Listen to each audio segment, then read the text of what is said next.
Telespettatori di Antena 3, buona giornata e ben ritrovati con il nostro telegiornale che anche oggi vi terrà compagnia fino alle 14:30 con un'edizione particolarmente ricca di eventi. Quella di oggi, sono molte infatti le iniziative in programma per la giornata appunto di questo sabato. Cominciamo subito con la tanto attesa 14ª tappa del Giro d'Italia, Cittadella Montezoncolan. Tra pochissimo la carovana rosa sarà nella Marca Montebelluna, quindi ci colleghiamo subito per le ultime con il nostro Lucio Zanato in collegamento in diretta da Montebelluna assieme a Nicola Marcato. Buongiorno Lucio.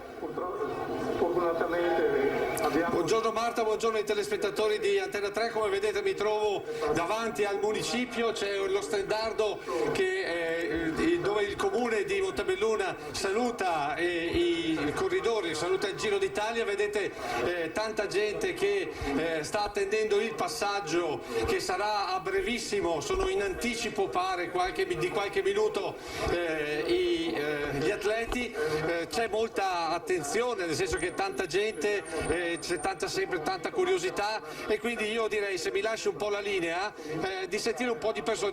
Noi dobbiamo ovviamente entrare perché tra qualche minuto ovviamente come dire, passano gli atleti e quindi bisogna lasciare il campo libero. Allora andiamo a sentire un po' di gente. Buongiorno. Buongiorno. Non poteva mancare il Giro d'Italia oggi. No, io oggi è una giornata meravigliosa, prima di tutto per il Giro, che questo qua è anche per Montebelluna, perché Montebelluna è una città di ciclisti.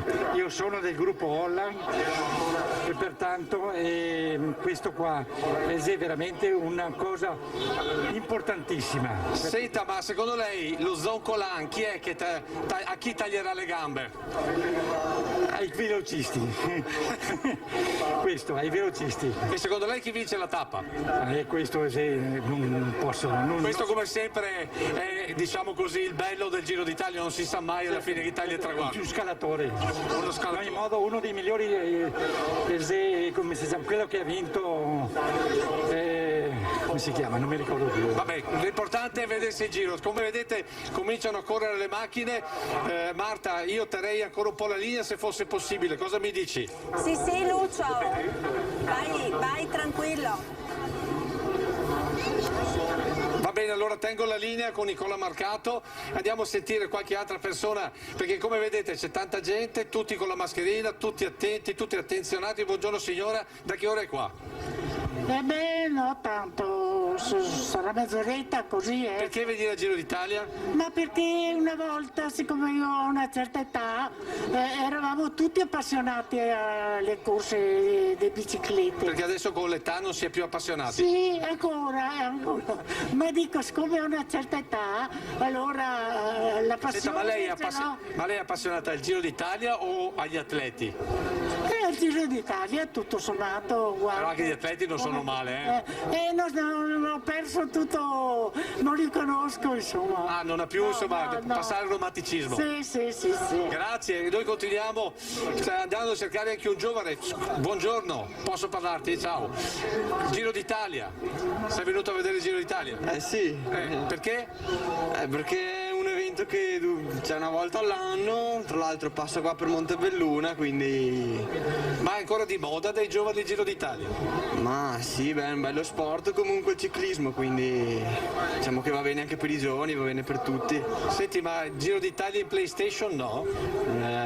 No. No.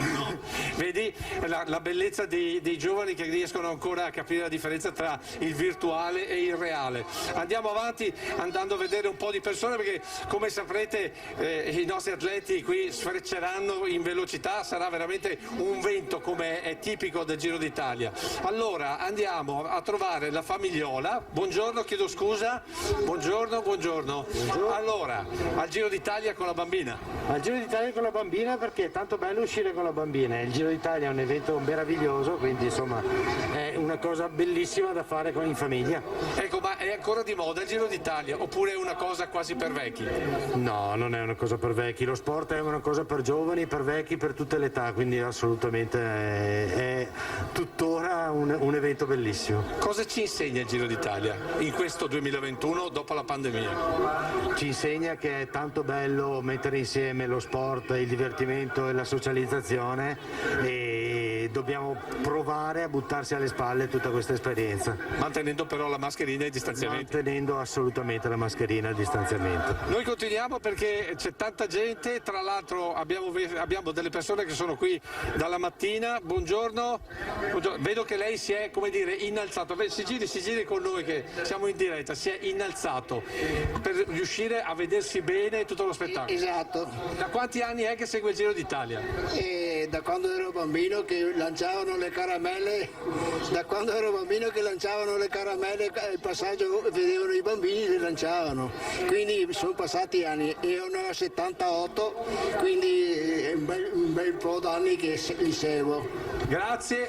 Io Ecco restituisco Lucio, un attimo la linea a te, grazie, Marta. grazie, naturalmente riprendete la linea non appena la Carovana Rosa attraverserà il centro di Montebelluna. Vedo intanto che si è collegato il sindaco di Treviso, Mario Conte. Buongiorno sindaco, grazie per essere con noi. Buongiorno e grazie per l'invito e chiedo anche scusa per qualche minuto di ritardo. Nessun problema, abbiamo intanto anticipato il collegamento con il collega Lucio Zanato che si trova appunto a seguire il Giro d'Italia. Sindaco, lei è un appassionato di ciclismo? Oltre che di camminata in montagna, che sappiamo che è il suo sport preferito?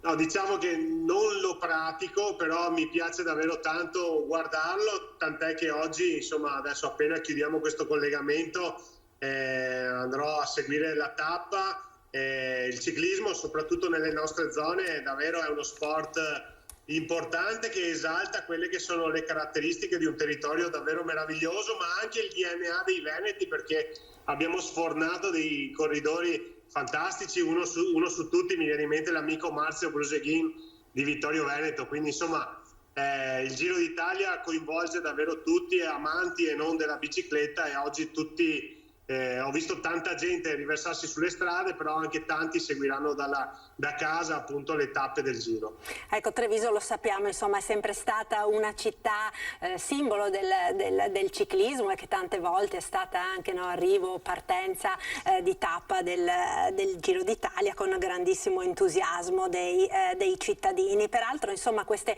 sono giornate nelle quali fortunatamente, grazie ad una situazione sanitaria che sta migliorando, si può ricominciare anche a uscire di casa con un po' più di tranquillità. Il coprifuoco è slittato di un'ora, le attività ripartono. Oggi, lo ricordiamo, è una importante giornata per la riapertura di alcune attività, a partire dai centri commerciali che potranno riaprire, con i negozi all'interno anche nei fine settimana. In montagna riparte proprio oggi la stagione degli impianti di risalita che sono rimasti chiusi per ben 14 mesi. Insomma, si sta ricominciando un po' ad avvicinarsi a quella che era la normalità prima della pandemia. Ma sindaco, tutto questo, tutto quello che è successo in questi mesi, che cosa ci ha lasciato? Come le città cambieranno dopo quanto è accaduto? Perché è innegabile, insomma, che molti aspetti della vita e delle strutture delle nostre città dovranno essere ripensati.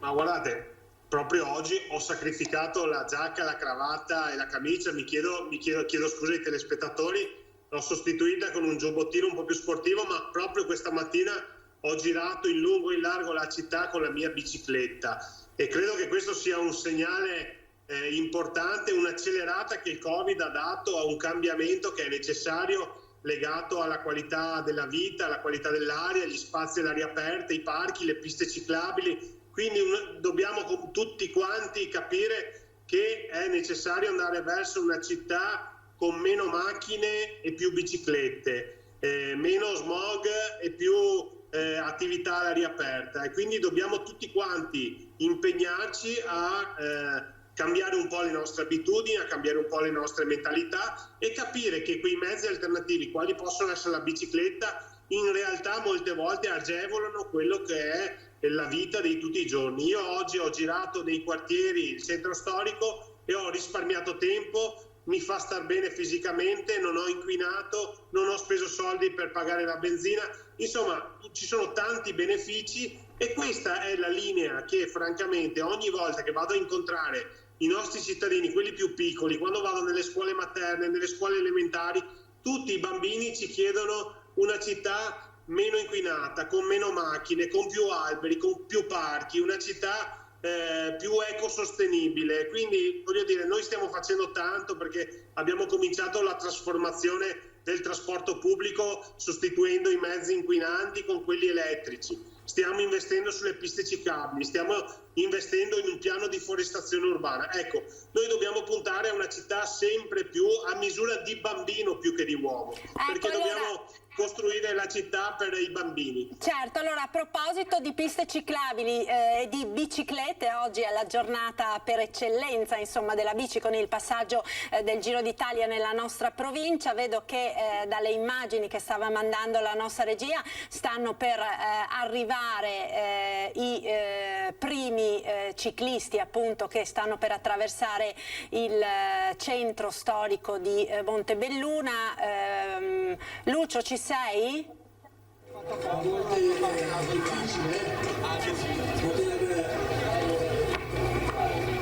Attenzione su quanto dicono da radio informazioni. La lunga teoria multicolore delle ammiragli che Lucio, mi senti? Sì, adesso ti sento, ci stiamo avvicinando, sono passate le ammiraglie e quindi è il momento di passaggio. Se vedete in alto l'elicottero che segue la gara e contemporaneamente le varie staffette della polizia, le ammiraglie delle varie squadre che stanno, diciamo così, aprendo la pista al passaggio degli atleti per questo Giro d'Italia. Come vedete Montebelluna nel distanziamento e nell'attenzione è, come dire, fa onore al Giro d'Italia, fa onore a questo passaggio di questa tappa, insomma, che si preannuncia decisamente importante, soprattutto poi nella seconda parte, quando si arriverà allo Zoncolan, che è uno dei punti, una fra virgolette delle bestie nere del Giro d'Italia da sempre. Sono quei punti dove per certi versi si decide anche il Giro. Tra l'altro oggi pomeriggio è prevista anche pioggia, quindi pioggia e anche neve sullo Zoncolan, e quindi sarà una prova decisamente dura per gli atleti che in questo momento sono partiti da Cittadella, sono passati per Castelfranco, adesso transiteranno per Montebelluna e poi via attraverso la Schiavonesca, la strada che porta verso il Ponte della Priola, e su direttamente, appunto, verso il Friuli, verso lo Zoncolan. Continuo a tenere la linea, purtroppo si sente, come sentite c'è molto rimbombo, e quindi io continuo a mantenere la linea. Se poi c'è bisogno, Marta, me la chiederai. Sono qui sulla postazione così delle autorità, sto vedendo passare ancora una volta altre macchine di ammiraglie, quindi siamo molto vicini, diciamo così, al passaggio degli atleti. Con il nostro Nicola Marcato vediamo, diciamo, il polso da terra di questo passaggio importante di questo Giro d'Italia. C'è sempre molta attenzione perché è la parte forse più così emotiva del Giro, quella vista dalla parte degli spettatori, dalla parte di chi questo Giro, come abbiamo sentito prima, non se lo perde da non so quanti anni. Io adesso sto cercando di capire, perché anche da qui, dalla postazione privilegiata, non riusciamo ancora a capire attraverso Radio Corsa a quando arriveranno veramente, però sto cercando di capire se tenere. Eccoli qua, ecco qua i primi, sentite gli applausi, ecco il passaggio dei primi, ecco il passaggio dal centro di Montebelluna che porta poi direttamente verso il Montello e poi dal Montello su verso il Friuli. Adesso tra un po' dovrebbe arrivare il resto diciamo così, del gruppone. Io invece mi avvicino qui con Nicola Marcato al sindaco reggente Enzo Severin. Sindaco, allora facciamo vedere lei un attimo e poi Nicola si porterà di nuovo di là per seguire la gara. Cos'è per Montebelluna questo passaggio del Giro d'Italia? una situazione importantissima, ma io mi auguro che sia solamente l'inizio, nel senso che sarà nostro compito organizzare sia anche o una partenza o un arrivo a Montebelluna. Questa è solo la prima fase. Ecco, lei da medico aveva detto ai suoi cittadini cercate di seguirlo da casa, però vedo che molti non lo sono stati ad ascoltarla. L'ho ripetuto anche prima, ho chiesto perlomeno che tengano le mascherine, d'altronde con una manifestazione del genere è impossibile poter far distanziare le persone. Fortunatamente i casi a Montebelluna sono ormai ridotti al minimo e mi auguro che solo il fatto di tenere le mascherine possa contribuire a una non diffusione del virus. Ecco, come Montebelluna si è preparata a questo momento, a questo passaggio? Intanto vediamo passare il gruppone, che emozione, Sindaco! È una grande emozione perché porta il nome di Montebelluna in giro per l'Italia e anche all'estero, sicuramente, una grande emozione. Ecco, questa tappa voi l'avete dedicata a qualcuno? Beh, l'abbiamo dedicata intanto a tutti coloro che purtroppo non ci sono più a causa del Covid. Credo che sia il modo migliore per ricordarli, con una grande manifestazione sportiva. C'è da sperare che il prossimo anno riusciamo a seguire un Giro d'Italia che passi per Montebelluna, magari ancora più liberi? Beh, ancora più liberi sicuramente. Che passi per Montebelluna il prossimo anno non credo, perché ci vogliono almeno 2 anni di programmazione, per cui probabilmente sarà per il 2023 che cercheremo di organizzare il tutto.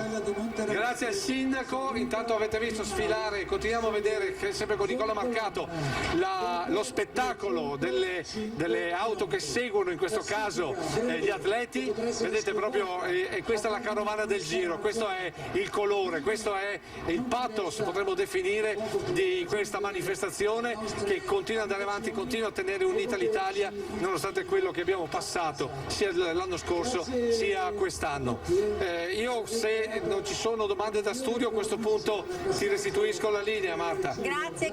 Allora Lucio, eventualmente potremo collegarci con te più tardi, così ci ragguaglierai insomma anche sul Giro d'Italia. Torniamo quindi con il sindaco Mario Conte. Insomma, è sempre un bello spettacolo, sindaco, vedere la città che si colora di rosa, vedere il passaggio dei ciclisti e di una manifestazione insomma che ci consente di ripensare a come eravamo fino a un anno e mezzo fa, no? E che stiamo un po' lentamente cercando di ritornare alla normalità. Sì, è un'emozione grande. Tra l'altro saluto anche il sindaco Severin, amico del sindaco di Montebelluna, e gli faccio anche i complimenti, perché organizzare poi il passaggio per il Giro d'Italia è sempre qualcosa di molto complicato, ma che poi dà grandi soddisfazioni, e non è escluso che il prossimo anno magari proprio la nostra città possa tornare a essere protagonista, come è stato 2 anni fa in occasione della partenza di una tappa. Quindi ci stiamo già lavorando, vedremo se riusciamo a portare a casa qualcosa di importante, però credo che questi siano messaggi di incoraggiamento e di un ritorno alla normalità che fanno bene al cuore, no, delle nostre comunità, dei nostri cittadini e anche dei sindaci che hanno tanto sofferto, perché ci siamo visti costretti a chiedere ai nostri cittadini e ai turisti di rimanere a casa e di non venire in città. Cioè una cosa esattamente contraria rispetto a quelle che sono i nostri obiettivi di mandato, quello di riempire la città di turisti, di cittadini, di migliorare la proposta.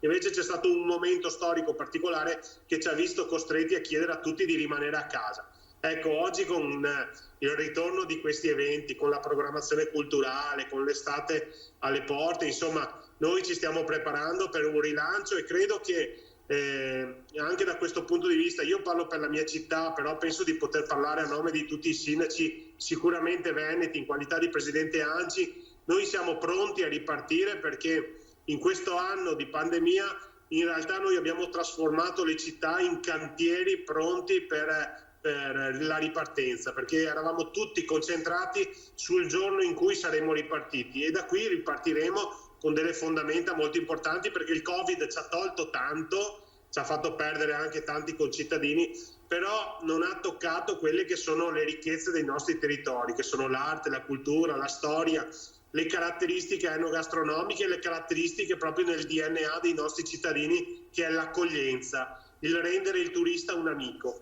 E quindi da qui ripartiremo alla grande. Ecco Sindaco, ritornando nello specifico alla città di Treviso, no? Lei diceva di una città sempre più green, sempre più a mobilità sostenibile, sempre più a misura di bambino. In concreto, in quali progetti appunto si concretizzerà tutto ciò?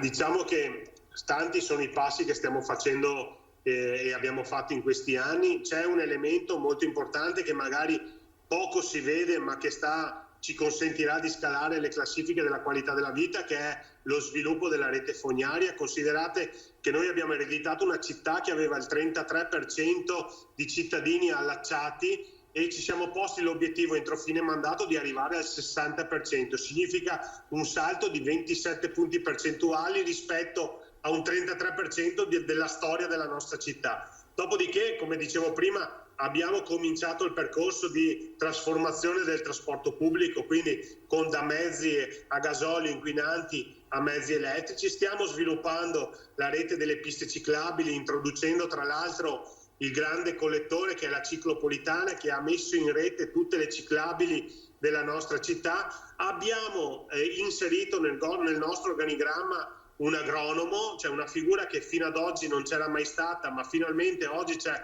un grande esperto di piante che è diventato un dipendente del comune, che segue quel progetto di forestazione urbana, perché laddove noi vogliamo intervenire per incrementare il patrimonio verde lo vogliamo fare in modo scientifico, non casuale, come purtroppo per tanti anni è stato fatto, ma vogliamo andare a inserire quelle essenze e quelle piante che possono garantire anche delle caratteristiche ambientali per migliorare concretamente quella che è la qualità dell'aria e della vita dei nostri cittadini.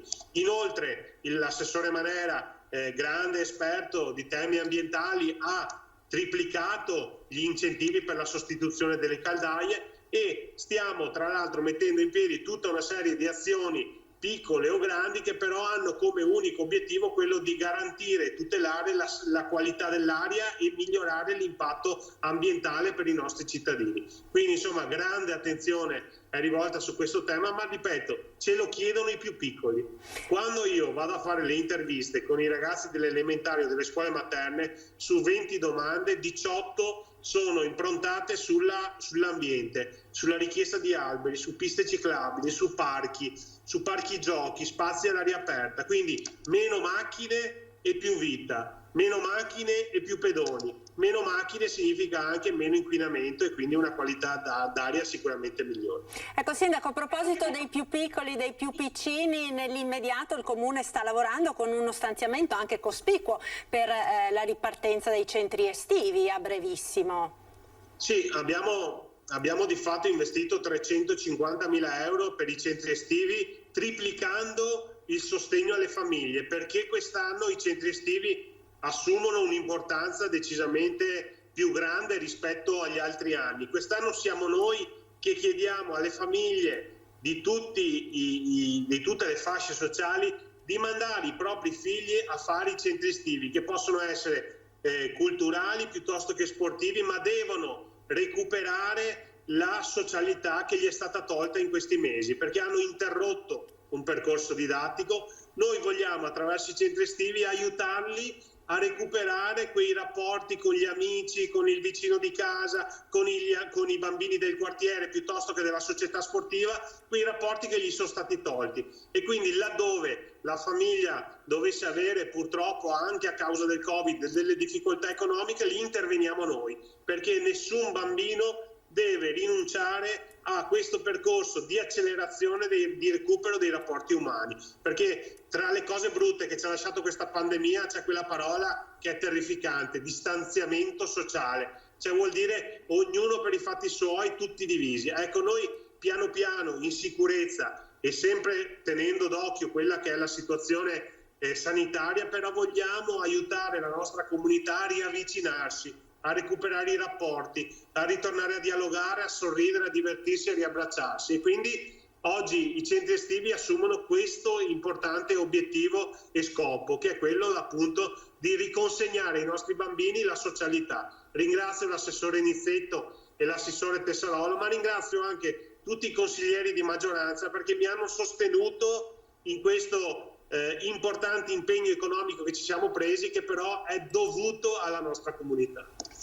Sindaco, io la ringrazio, grazie mille per essere stato con noi quest'oggi, buon fine settimana, buon Giro d'Italia, insomma, se come ha detto andrà a seguire ora dalla TV la 14ª tappa. Buona giornata, grazie. Mi consenta anche un ringraziamento a voi giornalisti, in particolare di Antena 3 Nord-Est, perché riuscite sempre a portare dentro le case dei nostri cittadini oggi anche l'emozione del Giro d'Italia, quindi avete Lucio Zanato che gira da nord a sud, a est, a ovest, tutta la nostra provincia, proprio per portare dentro casa le emozioni delle manifestazioni e degli eventi. Quindi grazie davvero di cuore, in un momento di festa voi state lavorando e quindi il ringraziamento è davvero doppio. Grazie Sindaco, buona giornata, grazie per essere stato con noi. Un saluto a Mario Conte, Sindaco di Treviso e Presidente dell'Anci Veneto. Un saluto, noi ora diamo la linea alla regia per qualche istante di pubblicità. A tra poco.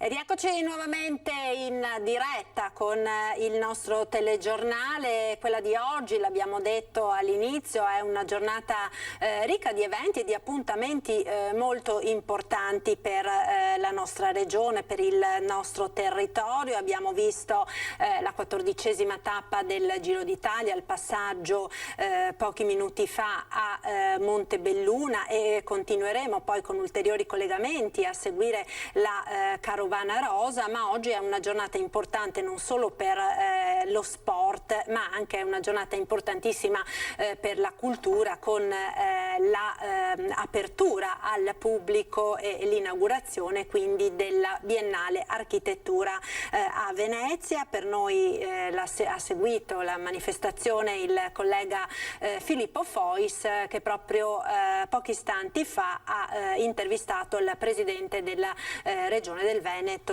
Luca Zaia, che era appunto lì per l'inaugurazione. Sentiamo l'intervista.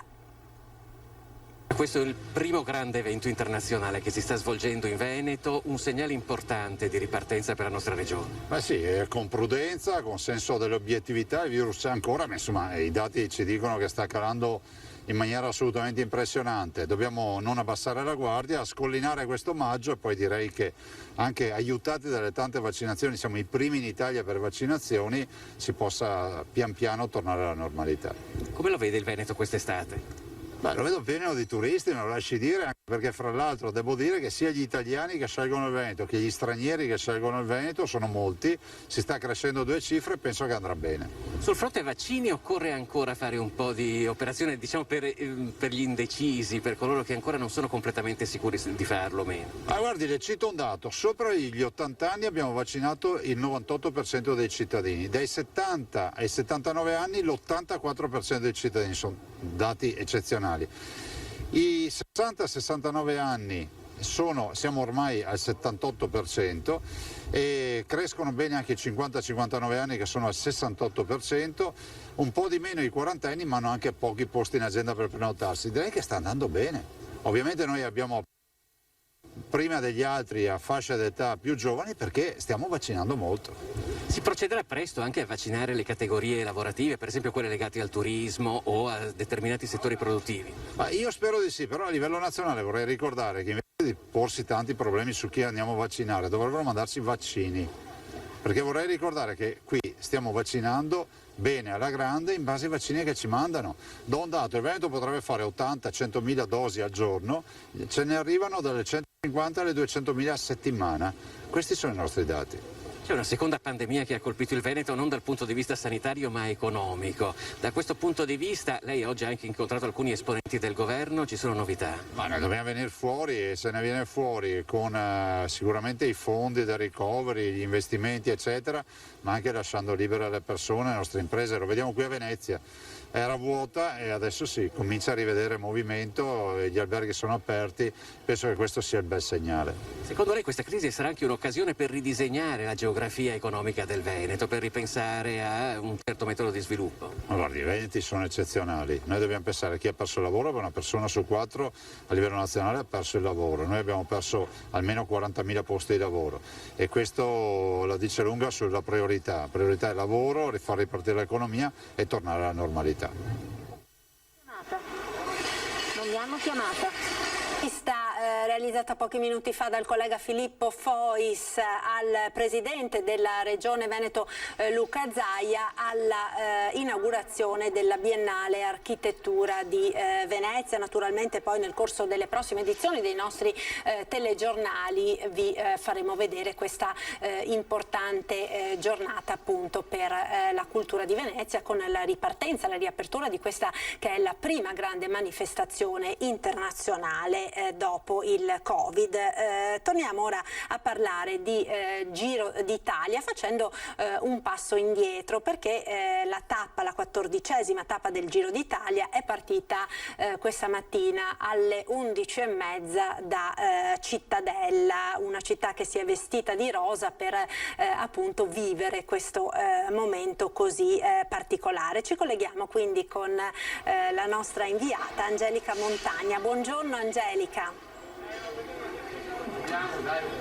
Buongiorno a tutti da Cittadella, in diretta qui, una città della cultura ma non solo, la capitale dello sport per oggi, per questa 14ª tappa del 104 Giro d'Italia, la 104ª edizione del Giro d'Italia. Grandi campioni hanno fatto sognare queste mura antiche, ma soprattutto tanta gente che è accorsa per vedere gli idoli, i grandi, gli dei dell'Olimpo, del ciclismo mondiale. Oggi una tappa molto impegnativa, sappiamo 250 km, ieri da Ravenna erano arrivati a Verona, ma oggi si parte, si è partiti con grande speranza di riuscire ad arrivare in cima al Kaiser, cosiddetto il Monte Zancolan, che addirittura dobbiamo tenere presente che è una pendenza che arriva ben al 27%. Sono previsti gli arrivi attorno alle 17, uno Zancolan che in questo momento è coperto da nebbia, ci dicono, e anche la temperatura è di 3 gradi. Grande commozione, c'è stato un conto alla rovescia per quanto riguarda la partenza, una partenza molto suggestiva, ecco, c'è stata anche un attimo di commozione, l'abbiamo visto da chi era presente, e per un attimo si è anche scordato forse di quella che è la pandemia in corso, impossibile tenere le distanze, molte persone qui in centro a Cittadella, proprio dove è stata la partenza. Abbiamo sentito anche il sindaco Luca Piero Bon che ci ha detto è una grande emozione, erano oltre 10 anni che noi non ospitavamo appunto la partenza di una tappa importante, ricordando invece che lo scorso anno proprio il centro di Cittadella ha visto quello che è stato il campionato italiano professionale su strada, ma visto che siamo qua approfittiamo, siamo in live, intanto chiedo al cameraman di girare la telecamera per vedere in effetti che ormai non c'è più nessuno e che questa grande macchina organizzativa del Giro d'Italia,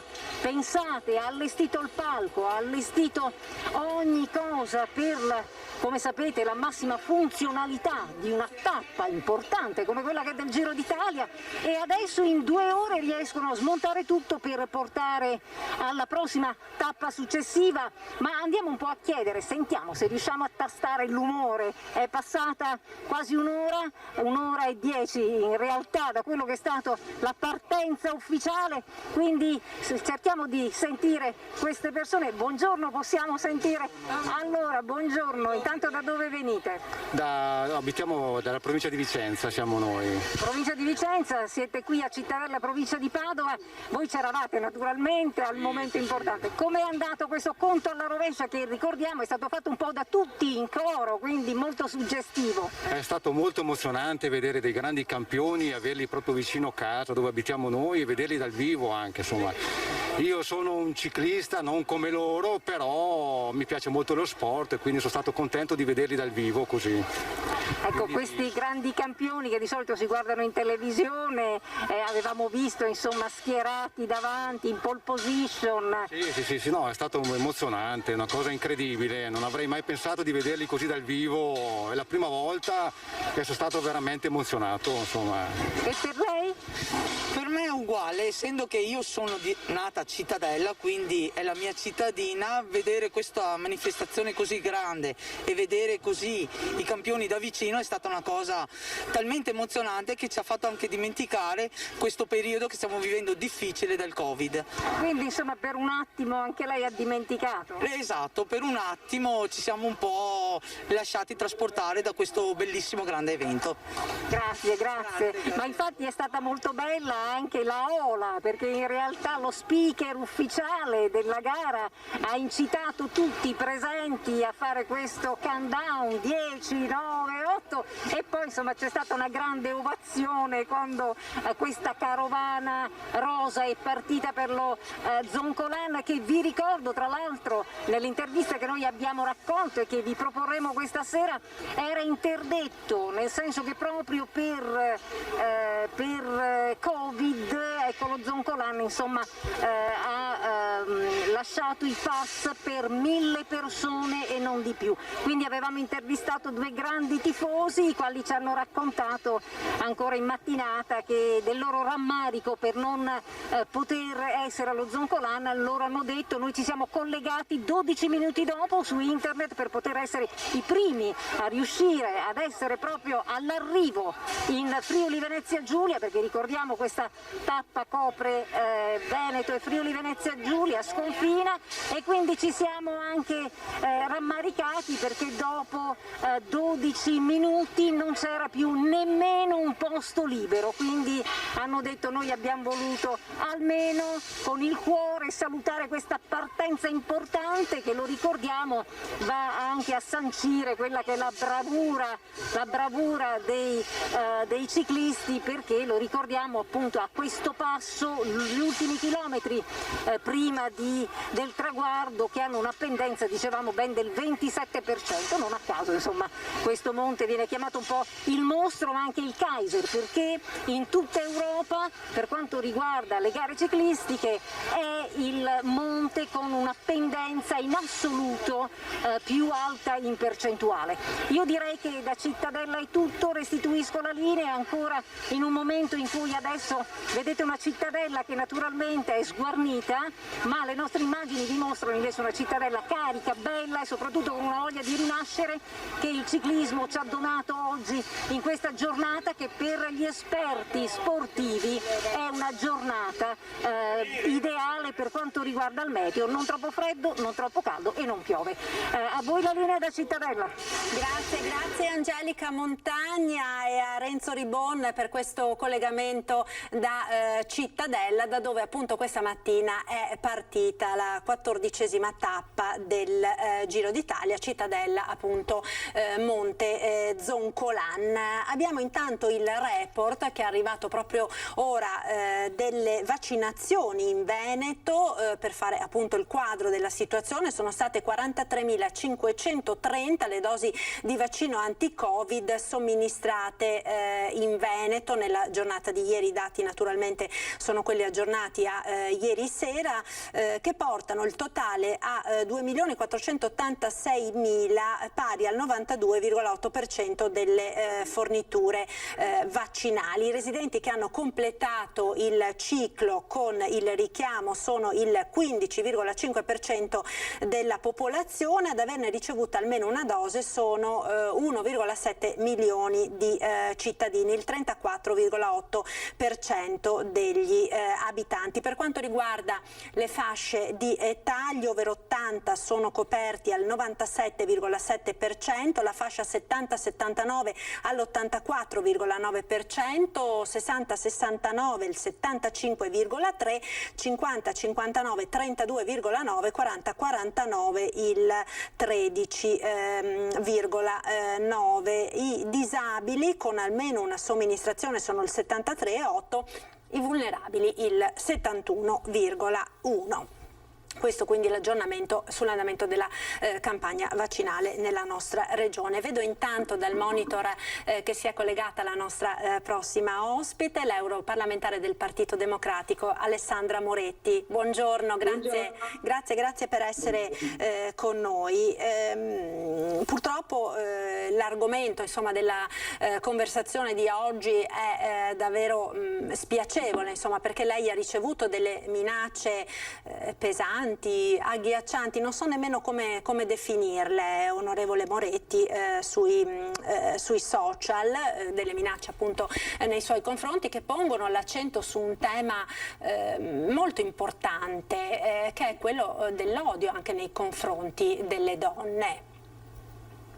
Sì, ed è la ragione per la quale voglio ringraziare lei, così come tutti i mass media, dalle televisioni ai giornali, che mi hanno dato molto spazio, che hanno dato spazio a questo tema. Vede, questo non è un attacco a me, è un attacco alle donne, è un attacco alla libertà di stare sulla rete, sui social, senza però essere attaccati personalmente, brutalmente, con messaggi d'odio che diciamo così aizzano e istigano alla violenza. La rete può essere un luogo straordinariamente bello per esprimere le proprie idee, ma deve essere però un luogo che tutela anche la dignità delle persone, e io ho fatto questa battaglia, la faccio da tempo, ma ho denunciato questa persona pubblicamente perché penso che ci siano tante donne, tante ragazze che, non avendo gli strumenti, che non trovando la forza per denunciare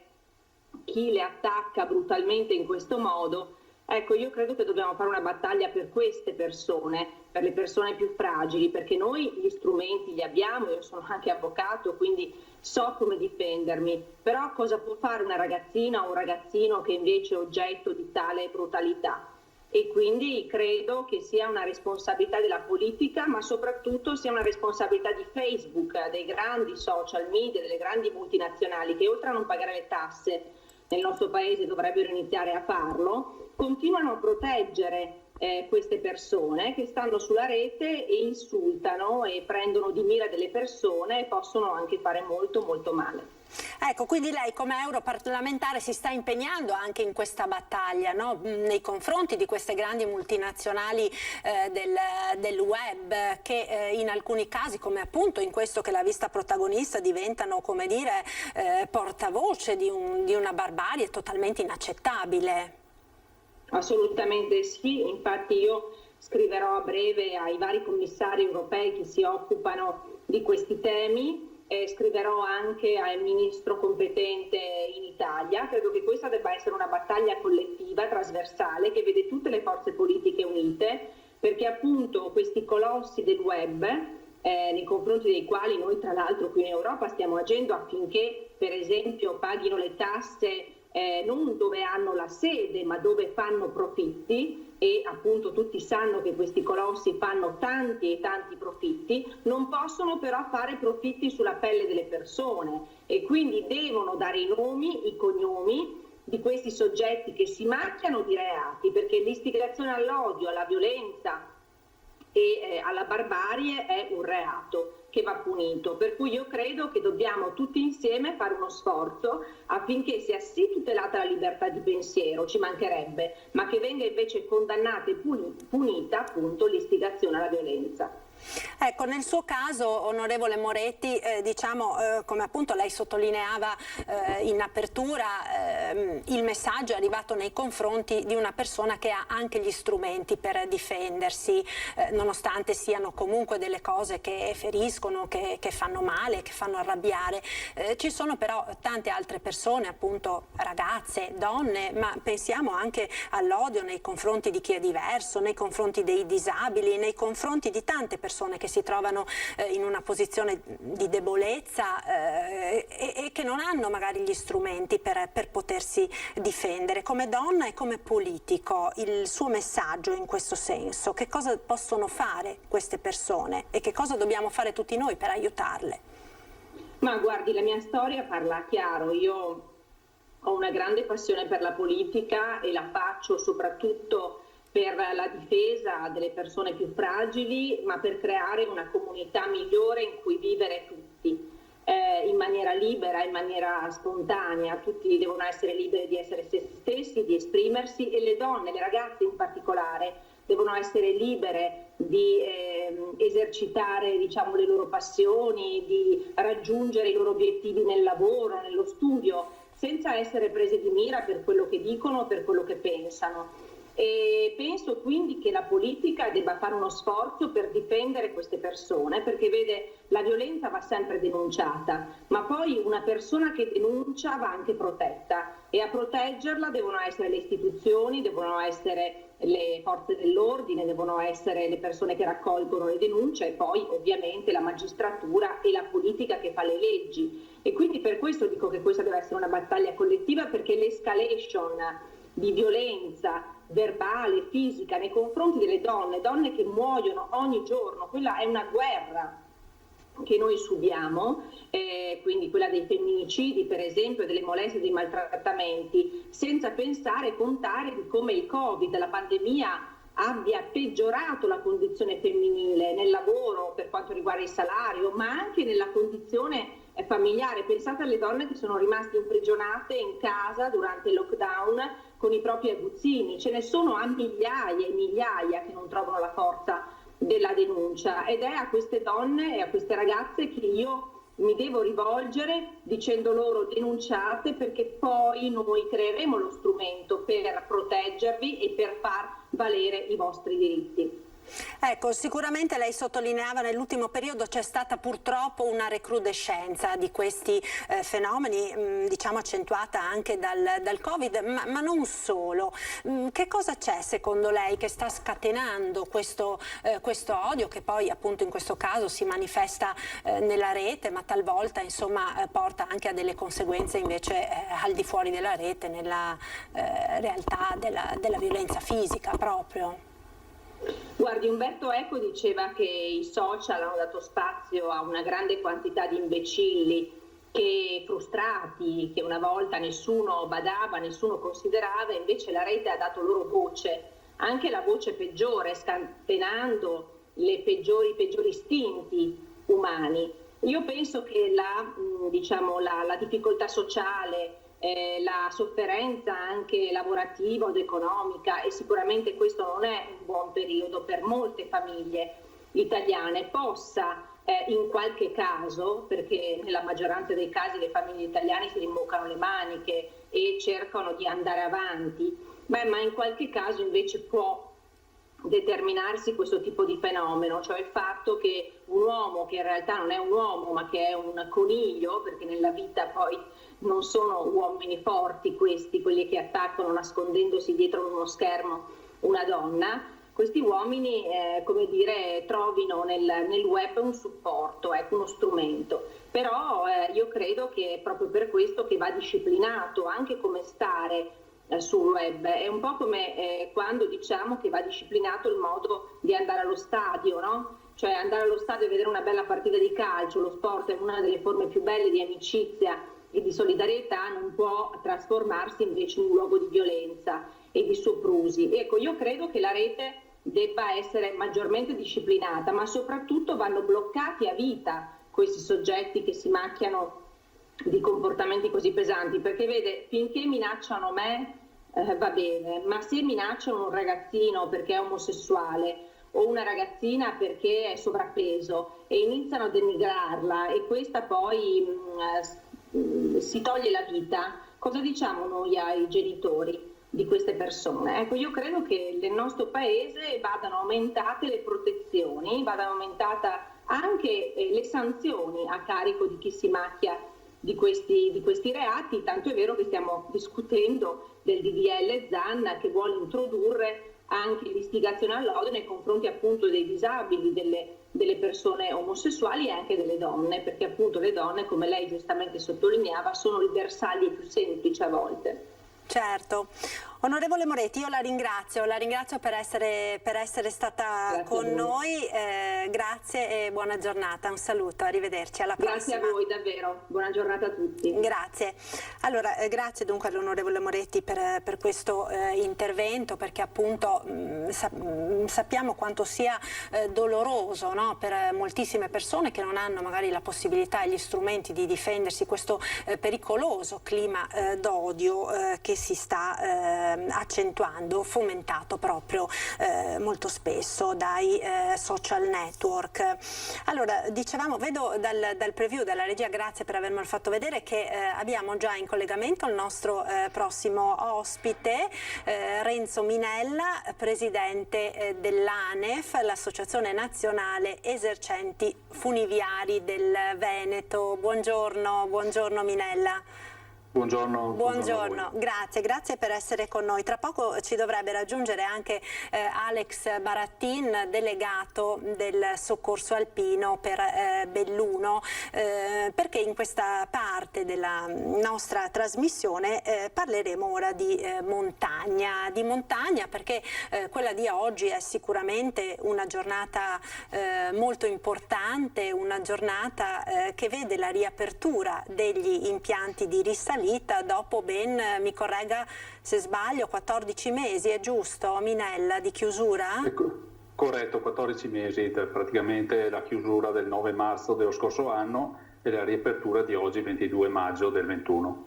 Ecco, una riapertura che è stata accolta anche, come dire, con ilarità o ironia, insomma, da qualcuno, perché nel famoso decreto riapertura era scritto riaprono gli impianti sciistici, siamo ormai a fine maggio. In realtà, insomma, la cosa è un po' diversa, no? Vuole spiegarci?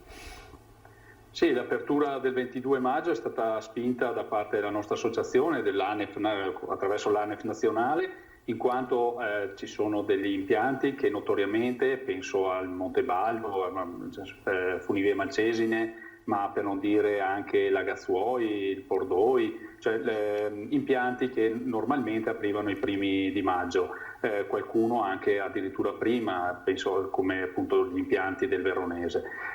Quindi abbiamo spinto con il Consiglio dei Ministri, attraverso il CTS, la possibilità di dare la possibilità a queste realtà che hanno la loro clientela, hanno i loro mercati, di poter partire nei tempi il prima possibile.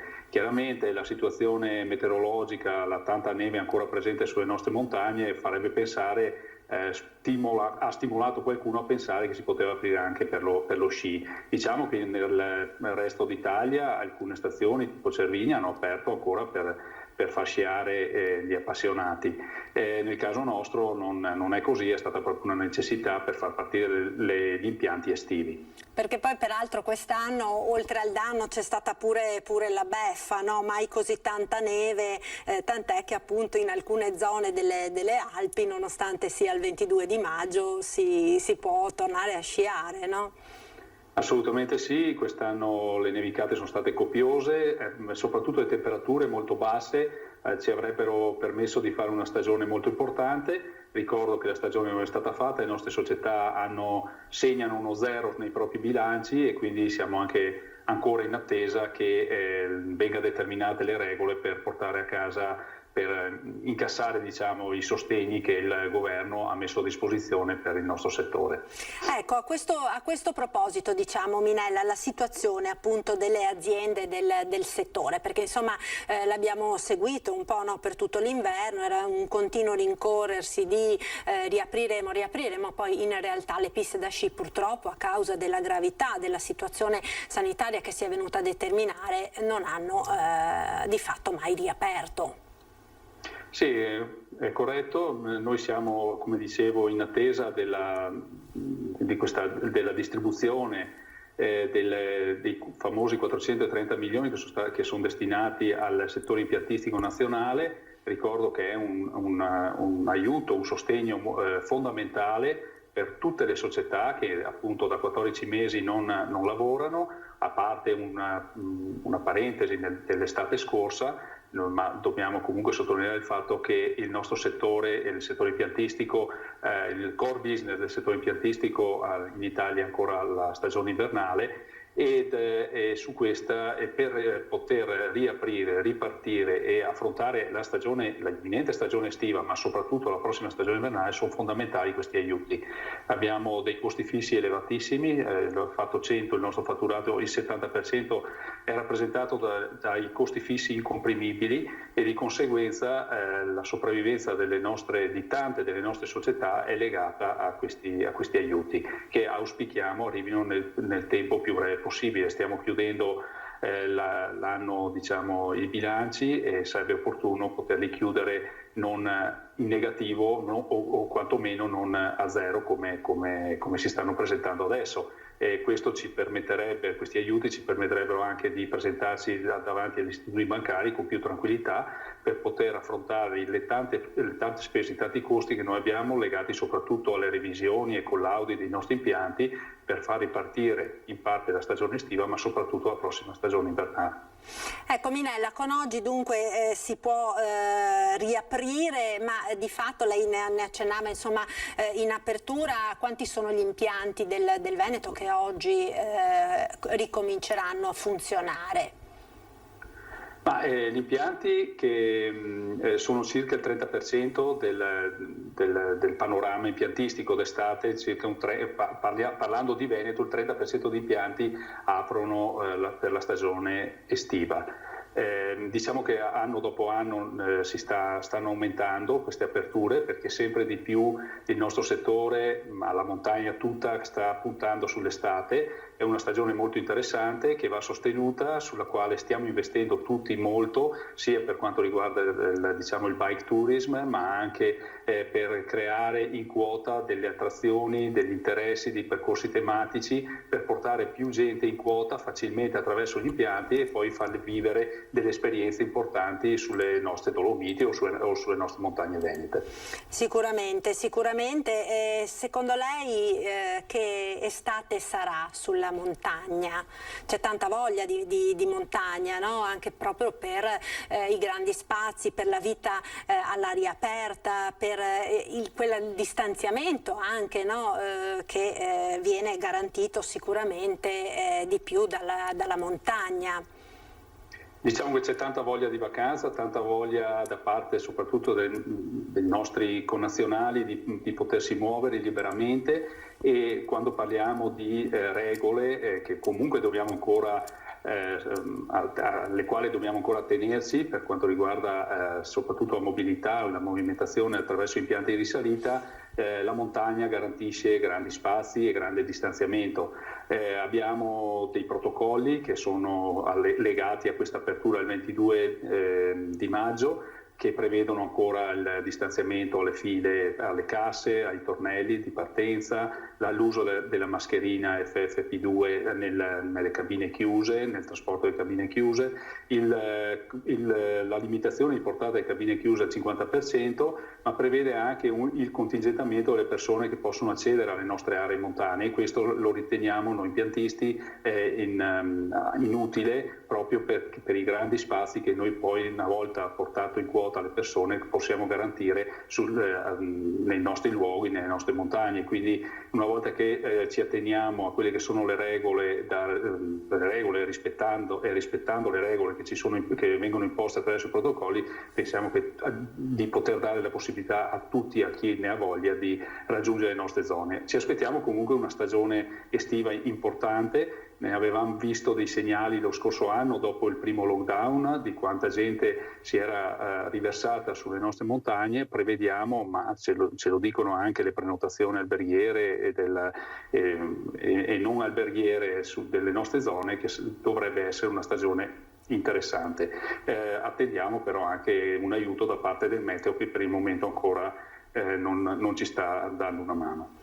Ecco, allora nel frattempo si è collegato l'altro nostro ospite, Alex Barattin, delegato per Belluno del Soccorso Alpino. Buongiorno Barattin, grazie per essere con noi, perché la giornata di oggi è una giornata importante, insomma, per la montagna, oltre che per la riapertura degli impianti di risalita, anche perché avete presentato proprio questo quest'oggi un progetto molto importante per la sicurezza di tutti coloro che hanno intenzione di frequentare la montagna, una montagna sicura. Si chiama, vuole spiegarci di che cosa si tratta? Buongiorno a tutti gli ascoltatori, è un progetto che il Soccorso Alpino ha nel suo aspetto sociale e crediamo che la prevenzione sia uno degli argomenti fondamentali per prevenire gli infortuni in montagna. Quindi abbiamo con il supporto del 5 per 1000 di tutti i nostri contribuenti più un supporto importante da parte della ditta Carpos, una ditta locale con la quale studiamo e interagiamo con i materiali per l'alpinismo, per il vestiario. Abbiamo creato questo progetto riferito essenzialmente agli bambini e poi anche all'adulto, un progetto per informare e formare gli utenti sulle piccole regole da sapere prima di affrontare l'ambiente esterno. Ci siamo tarati principalmente sui giovani, perché i giovani sono il nostro futuro e lavorando con un'icografia corretta riusciamo a dare un imprinting ai giovani che poi trasferiscono anche ai genitori, per così fare quell'informazione di dettaglio che rimanga impressa nei giovani, che poi viene trasferita anche alla famiglia per quando vengono a trovarci in Dolomiti.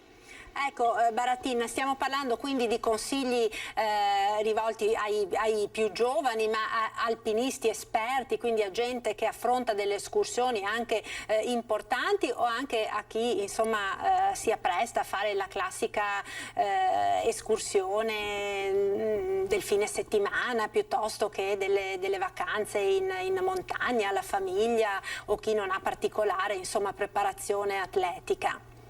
Il progetto diciamo che è suddiviso in vari step. In questo primo step abbiamo definito di lavorare con i ragazzi delle scuole elementari e poi medie e superiori, ma anche con gli adulti, dando quelle informazioni di iconografia. Quindi il nostro cervello si abitua a lavorare per schemi, quindi se riusciamo a far vedere con questi filmati, con queste brochure che abbiamo creato, delle immagini semplici ma che rimangono impresse alla mente, specialmente nei bambini che sono abituati a lavorare e a prendere per imitazione, e quindi è fondamentale dare uno strumento che sia anche per noi didattico quando andiamo a fare la formazione nelle scuole, la divulgazione di quello che è la frequentazione dell'ambiente montano, e quindi riusciamo con questo materiale didattico ad avere secondo noi un buon risultato. Lo deciderà il tempo, ma se anche riusciamo a salvare solo una persona perché ha definito di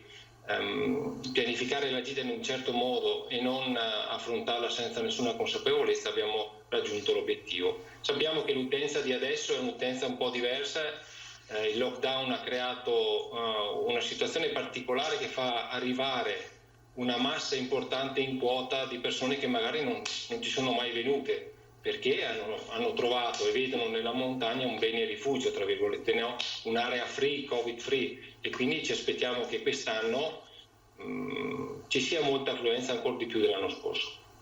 Ecco, lo ricordavamo, no, proprio con Minella, l'anno scorso ci fu un afflusso di persone anche superiore alle aspettative, no? Per la prima estate dopo il lockdown, che decisero appunto di trascorrere le vacanze in montagna. Quest'anno forse sarà ancora di più, Minella, quindi come vi state preparando in questo senso? Innanzitutto saluto Alex Baratin e ringrazio a nome di tutto il settore impiantistico l'aiuto e la collaborazione che abbiamo col Soccorso Alpino Italiano. Ricordo che noi abbiamo delle convenzioni ormai da tanto tempo firmate con i vari soccorsi territoriali, sezioni di soccorsi territoriali per quanto riguarda il recupero e l'aiuto in caso di necessità o di ferma degli impianti e quant'altro, quindi lo saluto molto volentieri.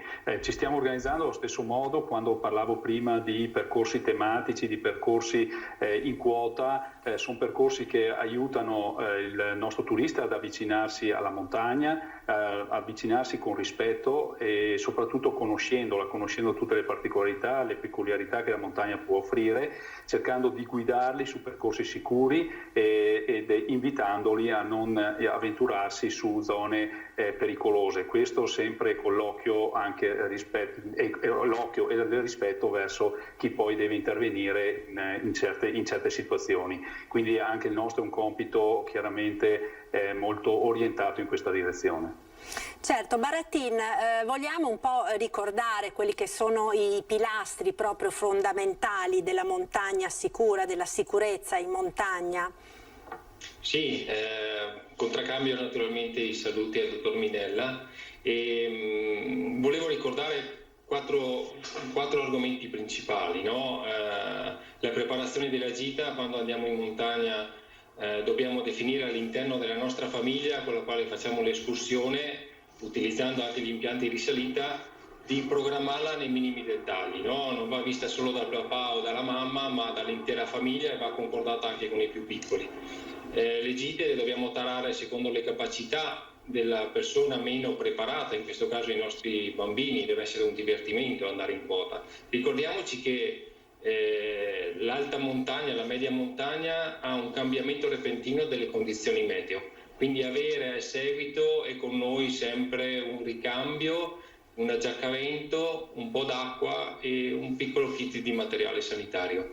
È fondamentale che questo venga fatto perché sapete che in montagna nel primo pomeriggio, generalmente nella parte estiva, anche primaverile, il tempo cambia e si possono creare dei cumuli che fanno dei forti temporali.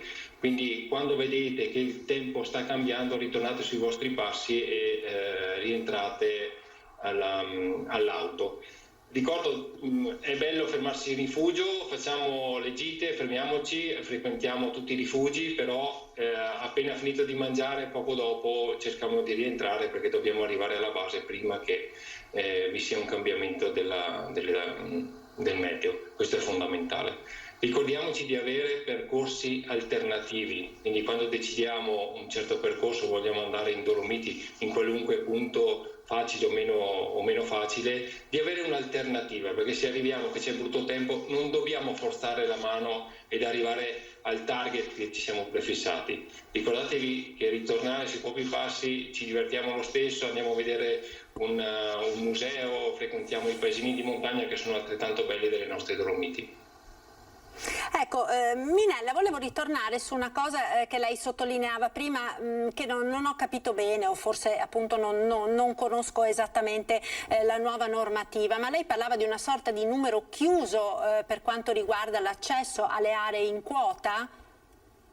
Sì, il protocollo o le linee guida per l'apertura di impianti di salita che risalgono o comunque fanno riferimento alla stagione invernale, quindi non alla stagione estiva, che sono state emanate in questi giorni dal CTS attraverso il Consiglio dei Ministri, prevedono anche il contingentamento che deve essere valutato regione per regione o attraverso le province autonome di Trento e Bolzano. Questo tipo di contingentamento è stato calcolato assieme ai nostri enti sanitari regionali o provinciali per fissare un numero massimo di utenza nelle nostre montagne. Lo stiamo valutando, per il momento oggi siamo partiti con questo protocollo, stiamo ragionando attraverso la conferenza delle regioni, con il CTS nazionale e di conseguenza col Consiglio dei Ministri per far sì che questa norma venga tolta, perché la riteniamo assolutamente inutile, soprattutto d'estate, ma anche in ottica invernale. Comunque i numeri che sono fissati sono numeri importanti, difficilmente andremo in overbooking, però è sempre una limitazione che non ci permette di lavorare o che non permette alle nostre società di lavorare con tranquillità e soprattutto non dà la possibilità o la tranquillità certa da parte del turista di poter accedere sulle nostre montagne se non attraverso delle prenotazioni che riteniamo assolutamente inutili. Certo, allora Baratin, per quanto riguarda sempre questo progetto di sicurezza, no? Voi avete sempre insistito molto anche sull'importanza di stipulare un'assicurazione, perché prima di andare in montagna o prima di affrontare insomma delle escursioni importanti, perché capita spesso che magari per impreparazione, per equipaggiamento inadeguato o quant'altro una persona si faccia male oppure non riesca comunque a ritornare indietro e debba richiedere il vostro intervento, talvolta anche con dei costi che vanno a carico della persona e che sono anche ingenti. Come funziona? Insomma, vuole spiegarcelo? Sì, è uno degli argomenti cardine che spesso affrontiamo. Sappiamo che andando in montagna, anche calcolando tutti i rischi, anche con un'ottima preparazione, ci esponiamo ad un ambiente che ha un rischio residuo molto alto, cioè quel rischio che rimane dopo aver calcolato tutto. Quindi l'infortunio può capitare a chiunque, di trovarsi in una situazione particolare di dover chiedere aiuto. Ecco che nel momento in cui andiamo a chiedere aiuto ad una squadra, un elicottero che sta per portarvi in salvo, la Regione Veneto ha definito che l'utente deve compartecipare con una spesa. Ecco che chiediamo agli utenti che frequentano le nostre bellissime montagne e vallate di avere e stipulare delle assicurazioni, vuoi l'assicurazione del CAE, vuoi le assicurazioni che abbiamo in zona Dolomiti Emergency, che hanno un costo direi irrisorio per il risultato che ci possono dare nel momento in cui per il nostro malgrado veniamo recuperati da un elicottero o dalle squadre a terra. Quindi è importante che ci sia questo aspetto, perché mettendo due dati su 1100 interventi, 1200 interventi che fa il Soccorso Alpino Veneto in regione, calcolate che circa il 92-93% non è dotato di un'assicurazione che copre le spese di recupero. Quindi capite che probabilmente dobbiamo fare un salto culturale e dotarci di questa cosa. Come ci dotiamo dell'acqua? Quando andiamo in montagna dobbiamo avere anche questa piccola assicurazione che, ricordo, hanno dei costi che vanno dai 20 ai 50 euro, che crediamo sia un costo sostenibile dalle famiglie, anche perché un eventuale recupero, perché mi trovo stanco e non riesco più ad affrontare la mia gita e vengo recuperato, le spese sono onerose, quindi è bene avere a seguito anche questa dotazione. Ecco, è una cultura della montagna, una cultura della sicurezza in montagna quella che bisogna promuovere. È una cultura.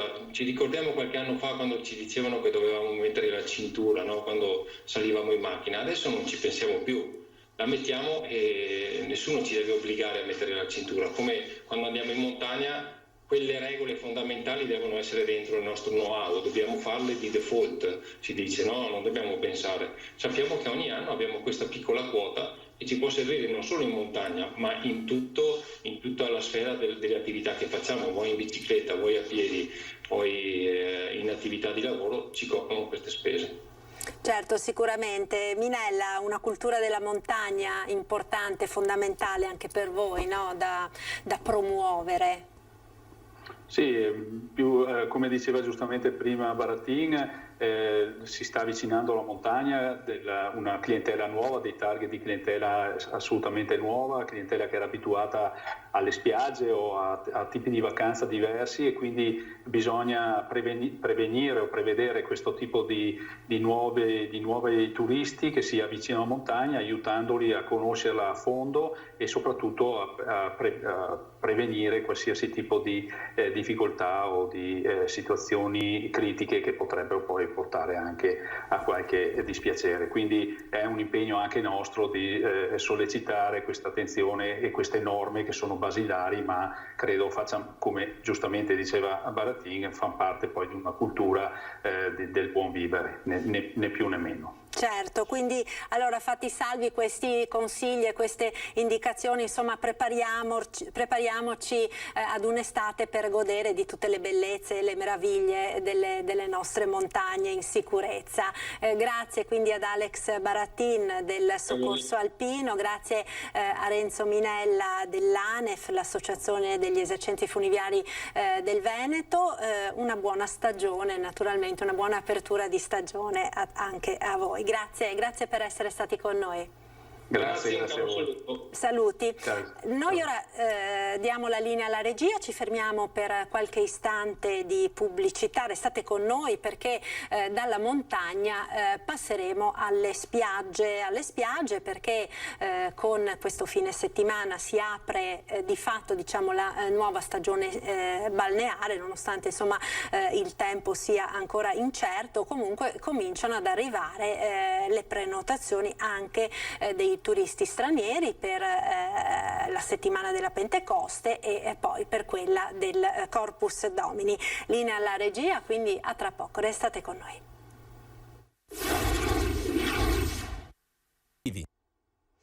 Ed eccoci nuovamente in diretta con il nostro telegiornale. Vedo che abbiamo già in collegamento il nostro prossimo ospite, Massimiliano Schiavon, presidente di Federalberghi Veneto. Buongiorno Schiavon, grazie per essere con noi, buona giornata.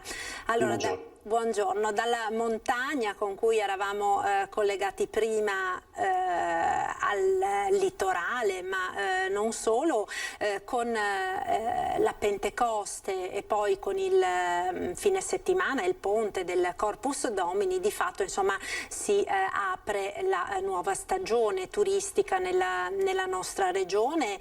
Come sono i dati? Come sono i dati relativi alle prenotazioni? Intanto buongiorno a tutti. I dati finalmente comincia a muoversi qualcosa in termini positivi, abbiamo un trend che abbiamo cominciato a registrare già dalla metà di aprile e man mano che le restrizioni cominciavano a venire meno, contemporaneamente aumentava la pressione della domanda. Ci troviamo nella Pentecoste, una festività prettamente tedesca soprattutto, che vedeva una grande percentuale di turisti affollare le nostre spiagge della costa veneta in questo periodo. Purtroppo siamo adesso appena partiti, non abbiamo ancora tassi di occupazione come quelli che avevamo nel 2019, però devo dire la voglia è tanta, abbiamo cominciato a vedere le prime macchine di austriaci e di tedeschi arrivare sulla nostra costa. Altro appuntamento che registra un tasso di occupazione interessante per quanto riguarda i nostri alberghi del Veneto, soprattutto quelli della spiaggia, sarà appunto la festività del ponte del 2 e 3 giugno, che coincide un po' anche questa con il Corpus Domini, festività importante per il mercato tedesco. A quella data tutti i nostri 800 e oltre alberghi della costa veneta saranno operativi e pronti ad affrontare una stagione che mi auguro quantomeno sarà sulla linea di quella dell'anno scorso per le spiagge, e la speranza ovviamente è anche qualcosa meglio per un recupero a settembre di quanto abbiamo perso purtroppo nel mese di maggio. Sì, perché di fatto diciamo il mese di maggio, vuoi per le ancora persistenti restrizioni anti-Covid nel nostro paese, ma poi non dimentichiamo soprattutto in Germania, in Austria, no? Dove ancora il Covid fino ai primi di maggio purtroppo ha pestato duro, sicuramente diciamo hanno visto un mese di maggio sostanzialmente perduto. No? Per quanto riguarda il panorama generale della nostra regione, perché oltre alla costa sappiamo che in questo momento altre mete gettonatissime sono per esempio il Garda, altra meta insomma prediletta dal turismo tedesco, e poi abbiamo il nodo delle città d'arte, che sono quelle insomma che purtroppo in quest'ultimo anno e mezzo quasi hanno maggiormente sofferto gli effetti della pandemia. Come sono diciamo dal vostro osservatorio le previsioni in base ai dati e alle prenotazioni che avete? Guardi, sulla zona del lago di Garda, a ridosso appunto dei weekend, arriviamo anche a tassi di occupazione in questo momento interessanti, sul valore intorno al 40%, sempre ampiamente al di sotto di quelli che erano valori ovviamente pre-Covid, però sono segnali che stiamo raccogliendo con una certa positività. Anche qui addirittura il ponte del 2 giugno, anche per il lago di Garda, è un ponte importante, anche quello diciamo del Corpus Domini, soprattutto per il mercato estero che si sta riaffacciando alle nostre destinazioni. Abbiamo ovviamente anche, giusto segnalare, una montagna che nel mese estivo ha i 2 mesi di stagionalità, nel mese soprattutto di luglio-agosto, però qua c'è da segnalare ad esempio un aspetto, quanto gli eventi ad esempio sono un elemento trainante anche di richiamo per il turismo, perché in occasione del Giro d'Italia, della tappa di Cortina, abbiamo raggiunto tassi di occupazione interessanti, quasi dell'83% in quell'area montana. Pensi che il periodo precedente non arrivavamo sostanzialmente al 35-36%. Se invece andiamo a vedere purtroppo l'anello debole di tutta la catena, ci rivolgiamo verso le città d'arte, dove abbiamo un'area, soprattutto quella del Veronese, ancora che stenta a partire in forte sofferenza, che raggiunge a stento nel periodo maggio-settembre dei tassi di occupazione delle strutture che a malapena superano il 10%, c'è da dire anche che fino a poche settimane fa non arrivavano neanche al 3-4%, quindi anche qui qualche segnale di ripresa, ma abbondantemente ancora al di sotto delle attese, mentre c'è su Venezia un tasso leggermente più alto, altra città d'arte importante per il nostro Veneto, siamo intorno al 22-23%, e qui c'è anche da dire, anche in questo caso, che alcuni eventi aiutano un po' a spingere la ripartenza, nel caso specifico la Biennale, piuttosto che quello che sarà il Salone Nautico, sta dando un po' di ossigeno e di impulso alla domanda. Questa è la panoramica sostanzialmente generale. Siamo al di sotto delle attese ovviamente che tutti noi vorremmo, che gli operatori vorrebbero, però insomma bisogna anche cercare di guardare con un po' di ottimismo alla ripartenza di un settore che ha subito sicuramente uno degli impatti più devastanti del Covid. La speranza, se mi consente, è anche di vedere meno sempre il più possibile venir meno le restrizioni che attualmente abbiamo ancora in essere e di mettere a posto un po' la comunicazione che a volte genera confusione e preoccupazione nei confronti degli ospiti. Siamo passati dall'idea di un passaporto vaccinale all'idea di un Green Pass, adesso si parla di un Digital Pass. Ovviamente i turisti hanno bisogno di avere le idee chiare su quali saranno le procedure. E ricordiamo in ultimo che purtroppo vige ancora l'obbligo del tampone per chi entra in Italia, anche quando si è già di fatto stati vaccinati. Tutte queste cose ancora frenano un pochettino la ripresa. Ci auguriamo che da qui alle prossime settimane, col tasso di contagio in calo e con una situazione più serena, potremo anche pensare di vederle insomma mano a mano venir meno e quindi di riaffrontare la stagione 2021 con un maggiore ottimismo. Ecco, Schiavon mi ha dato forse una notizia, io ero rimasta al Green Pass, il Digital Pass è una novità, di cosa si tratta? Ma in realtà è un'evoluzione di quello che comunque è il Green Pass. Il Green Pass era già un documento che adesso in sede di Comunità Europea stanno in qualche modo affinando. Digital Pass è altro che una procedura che si farà attraverso un canale digitale. Dovremo effettuare una registrazione, una volta effettuata la registrazione si otterranno dei codici, a quel punto sarà un codice QR che potrà anche essere stampato e quindi diciamo la procedura sarà, mi auguro, abbastanza snella per gli operatori e questo dovrebbe essere uno strumento uniformemente applicato in tutta la Comunità Europea e si presume adesso già con i primi di luglio, ma la speranza è quella di riuscire a anticipare. Noi ci auguriamo come operatori che tutte queste procedure onestamente siano veramente comprensibili e snelle e che ci siano le condizioni per comunicarle a tutti i nostri clienti in modo chiaro affinché finalmente ci si possa muovere con una certa tranquillità almeno all'interno di tutto quello che è la Comunità Europea, senza che ci siano fughe in avanti da parte di altri paesi. Quello che voglio dire io è che l'Europa si muova in maniera uniforme, che non ci siano magari paesi che applicano restrizioni più restrittive, mi scusi il giro di parole, e altri paesi invece che tardano l'applicazione di queste per consentire magari una maggiore affluenza della domanda. Insomma, mi pare stiamo andando nella strada giusta, l'auspicio è appunto quello di vedere finalmente gli italiani, ma anche i clienti stranieri, godersi finalmente un periodo di vacanza meritato dopo, devo dire, diversi mesi di tensioni e di sofferenze, e questo mi auguro possa essere largamente condiviso. Ecco, voi avete spesso lamentato, no, la concorrenza di altri paesi europei, dalla Grecia alla Spagna, che diciamo stavano un po' spingendo sull'acceleratore per incentivare gli arrivi con delle misure meno restrittive. Diceva appunto si sta ora cercando di uniformare. A che punto siamo in questo senso? Ma allora, noi inizialmente eravamo un po' preoccupati per un certo ritardo nella comunicazione che stavamo facendo nei confronti soprattutto del mercato estero, ma anche del mercato italiano. Mi spiego meglio. Paesi come la Grecia, come la Spagna, come la Croazia avevano già avviato una comunicazione rassicurante su quelle che erano le procedure adottate, sulla possibilità appunto anche di vaccinare tutti gli operatori del turismo e quindi essere pronti a accogliere. Questo loro lo hanno fatto con un po' più largo anticipo, devo dire, rispetto a noi, e questo sicuramente ha fatto sì che molti nostri clienti o che frequentavano prima la nostra regione per le vacanze si sono sentiti probabilmente attrarre anche da minori restrizioni in ingresso in questi paesi, e di conseguenza hanno optato per il mese di maggio, per esempio, in destinazioni come possono essere appunto la Croazia, la Grecia o la Spagna. Adesso stiamo arrivando anche noi finalmente a fare una comunicazione più puntuale, più precisa, meno fuorviante. Siamo certamente alle porte di giugno, forse con un po' di ritardo rispetto ai nostri competitor internazionali, ma insomma contiamo sempre in quello che è l'amore per la nostra regione, la professionalità dei nostri operatori e della sicurezza che certamente saremo in grado di mettere in campo, come abbiamo saputo fare, mi piace ricordarlo, già nel corso della stagione 2020, con l'applicazione di protocolli sanitari a tutela appunto dei nostri ospiti e anche dei nostri tanti collaboratori.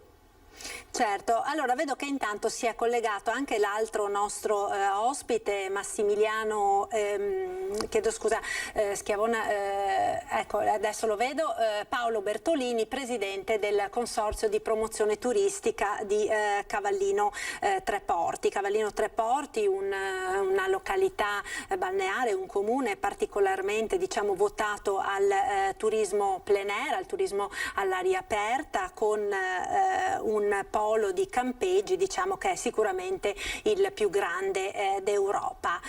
Intanto com'è la situazione, come vi state preparando per l'avvio di questa nuova stagione? Sì, intanto confermo proprio quello che lei ha detto, il nostro è un prodotto turistico molto particolare, noi rappresentiamo la capitale europea dell'open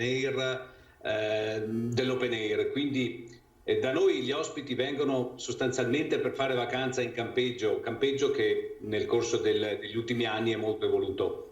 Le dirò che per noi Pentecoste, adesso che è iniziata oggi, è un appuntamento molto importante perché corrisponde esattamente al nostro, possiamo definirlo, al nostro Ferragosto. Quindi la stagione inizia per i nostri ospiti centro-nord europei adesso con Pentecoste. Le dirò che i primi numeri sono decisamente confortanti. Noi abbiamo osservato già da ieri sera, abbiamo avuto i primi arrivi di ospiti, in particolar modo tedeschi, che molto diligentemente sono entrati entro le ore 23, sono stati accolti da noi, e le dirò che si sta prospettando una Pentecoste molto simile a quella del 2018, che per data è identica a quella di quest'anno, mentre quella del 2019 ha avuto una cadenza più avanzata e quindi è stata, se vogliamo definirla, più ricca di presenze, però i numeri sono decisamente confortanti e siamo contenti.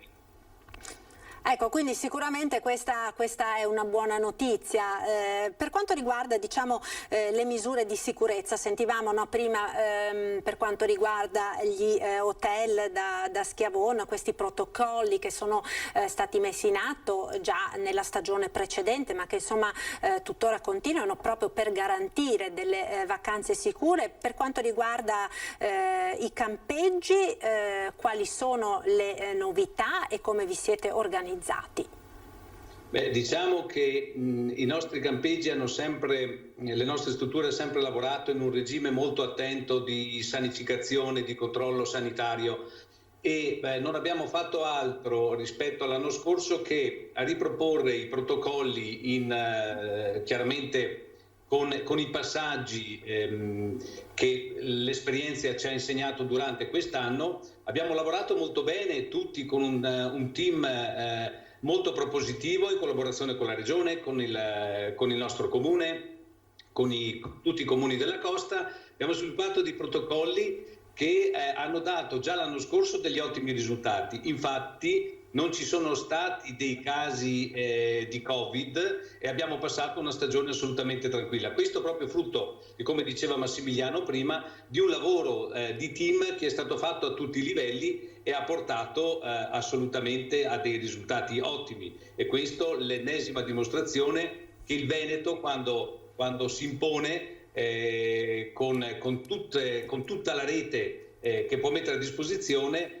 dà dei risultati veramente eccellenti, e quindi ha per l'ennesima volta dimostrato di essere una delle regioni più importanti, non solo a livello italiano, per il prodotto turistico. Certo, Schiavon, per quanto riguarda le vaccinazioni, insomma dal mondo del turismo della nostra regione si è elevato da sempre, no, questo forte appello alla vaccinazione degli operatori turistici, in maniera tale insomma da mettere veramente in sicurezza proprio tutta la filiera. A che punto siamo? Ma allora, questo è un tema che noi andiamo caldeggiando da tempo, sull'importanza di vaccinare i nostri addetti il prima possibile. Ovviamente abbiamo dovuto attendere, come è giusto che sia, il rispetto delle fasce deboli. Adesso mi pare che i tassi siano arrivati di vaccinazione a dei livelli importanti su queste fasce. Si potrà pensare anche di aprire, così come anche sentito dal nostro governatore Zaia, la possibilità di vaccinare anche gli addetti del turismo a partire dalla fine, diciamo, del mese di maggio e i primi di giugno. L'auspicio è che si possa assolutamente avviare questa fase, perché le ricordo che noi abbiamo dei numeri veramente importanti degli addetti nel nostro settore, solo sulla costa 30.000, ma sono 60.000 solo nel settore ricettivo in Veneto, e parliamo di 200.000 complessivamente nella regione o con una parte dell'indotto. Quindi sono numeri assolutamente importanti, sono i nostri operatori in prima linea che non solo hanno, come dire, il dovere di essere in qualche modo tutelati da parte nostra, ma costituiscono anche una delle condizioni di garanzia sine qua non per la sicurezza dei nostri ospiti. Quindi noi su questo insisteremo. Mi auguro anche che, così come in qualche modo caldeggiato ancora una volta al nostro governatore, ma anche dagli altri governatori di alcune regioni, si possa pensare addirittura di fare i richiami o i vaccini anche ai turisti che arrivano nella nostra regione. Questo sarebbe un ulteriore passo, un'ulteriore apertura. Io credo che il sistema per tracciare tutto questo sia assolutamente possibile. Dobbiamo evitare di mettere dei paletti, evitare di costruire delle regole eccessivamente onerose e consentire appunto alla gente di pensare sia alla vacanza, ai nostri operatori di pensare e concentrarsi al lavoro, e ai nostri clienti assolutamente di godersi una vacanza all'interno del nostro Veneto in assoluta serenità e totale sicurezza. Ecco, lo chiedo ad entrambi questo, ma è vero che si fa fatica, che avete difficoltà nel reperire i lavoratori stagionali quest'anno? Sì, allora... Vai Massimiliano.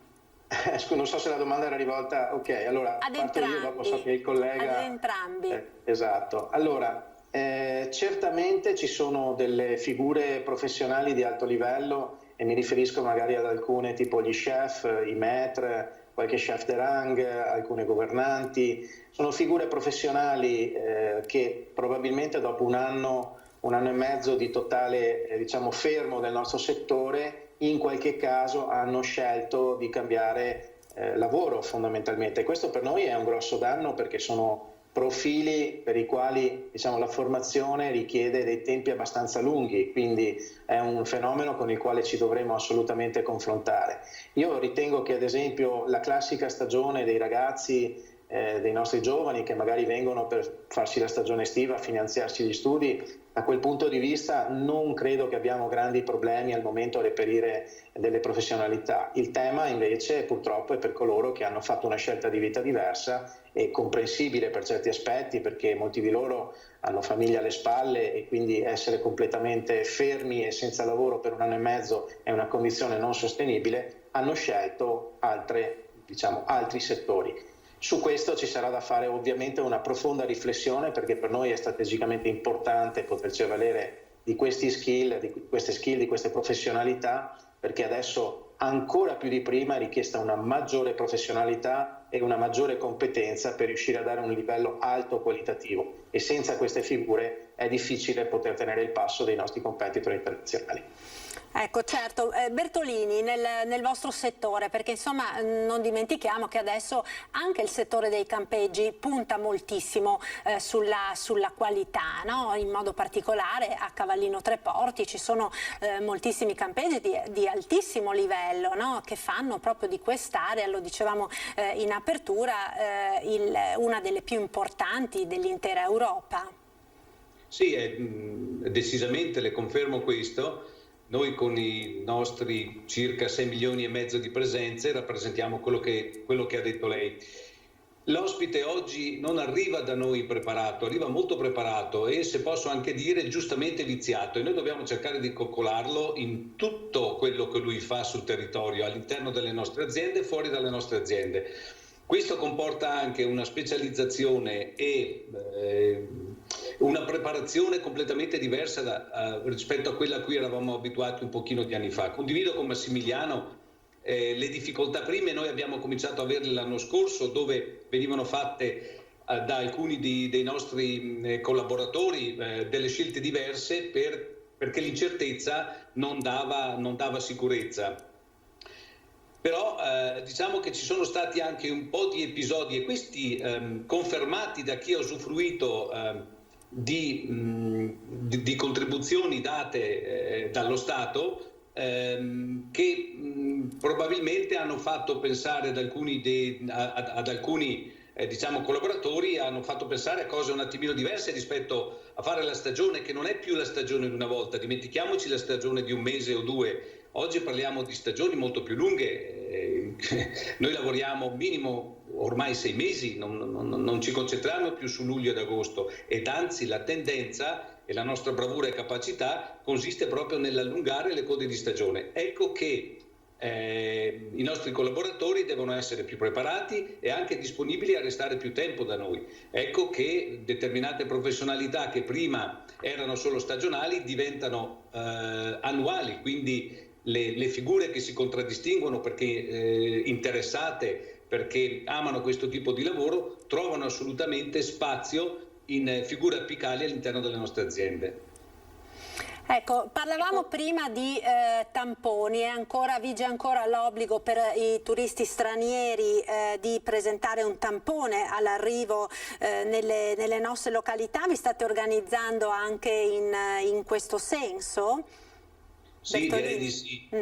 Direi di sì.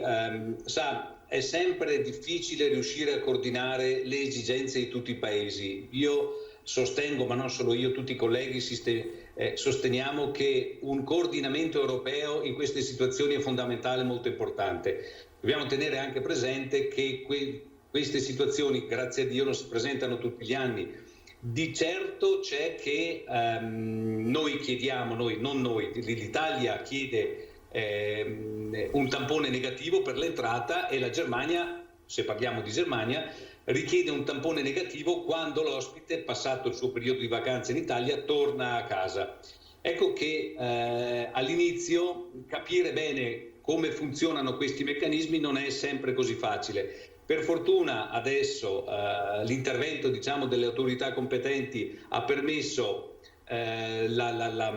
l'immissione di un formulario particolare che può essere compilato anche a casa dall'ospite, dove ci sono alcune notizie che sono fondamentali e importanti per l'entrata in Italia, e la stessa cosa deve fare quando esce. Quindi il tampone è necessario.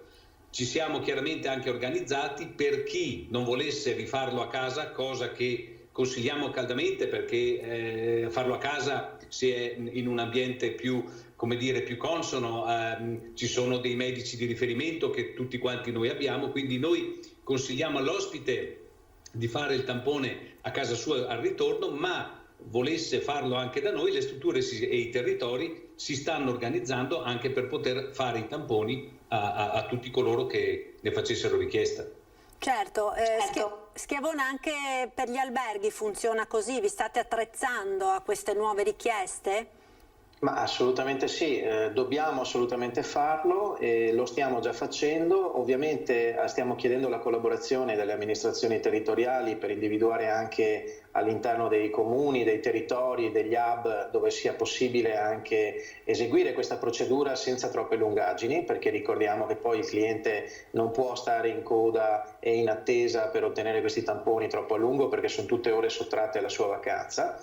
L'altro aspetto sul quale stiamo lavorando è cercare di chiudere una convenzione che cerchi di trovare anche un valore del costo del tampone che sia il più basso possibile, perché piace ricordarlo, all'estero questa procedura in alcuni casi è totalmente gratuita, quindi noi da questo punto di vista credo dovremo fare anche qui uno sforzo maggiore. Stiamo chiudendo delle collaborazioni anche con tutta la rete delle farmacie per cercare in qualche modo di aiutare ulteriormente ad avere dei presidi sui vari territori, sui vari comuni da mettere a disposizione dell'ospite qualora decida appunto di eseguire questo tampone all'interno delle nostre destinazioni, delle nostre località del Veneto, prima appunto di rientrare nel suo paese. Però da questo aspetto credo che si stiano facendo delle iniziative importanti, abbiamo superato tutta una parte di difficoltà tecnologica, perché ricordiamo che il tampone poi è soggetto anche a tracciamento, quindi vanno tracciati sì gli ospiti italiani nel caso di tampone che dovesse essere positivo o negativo,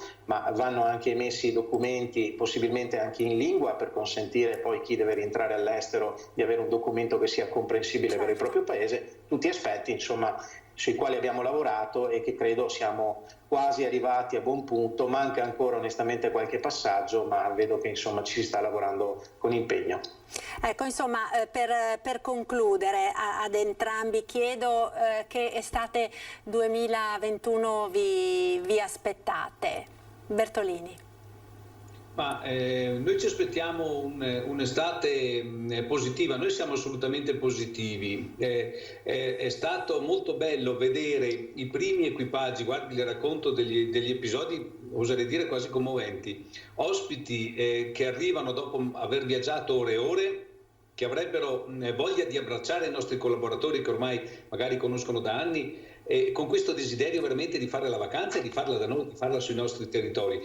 Quindi già loro sono un messaggio veramente positivo, forte, e loro stessi poi entrati in azienda, la prima cosa che hanno fatto è collegarsi con i loro magari amici, parenti che sono rimasti a casa per fare vedere come tutto è estremamente tranquillo, tutto è assolutamente sereno e tutto è predisposto per loro. Quindi io mi aspetto un'estate positiva pur senza abbassare la guardia. Noi dobbiamo mantenere i nostri protocolli, dobbiamo stare attenti e fare tutte le cose con serietà, e questo lo sottolineo in modo più assoluto. Non dobbiamo assolutamente pensare che tutto sia finito, dobbiamo stare molto attenti proprio per prepararci e preparare anche gli ospiti che quando ritornano a casa non siano poi causa di queste rinascite di ondate che ormai non vorrei dire che diamo per scontato, ma che non dovranno più presentarsi. Se lavoriamo bene, se stiamo attenti, l'estate andrà bene e tutti torneranno a casa in gran serenità, in sicurezza e sani.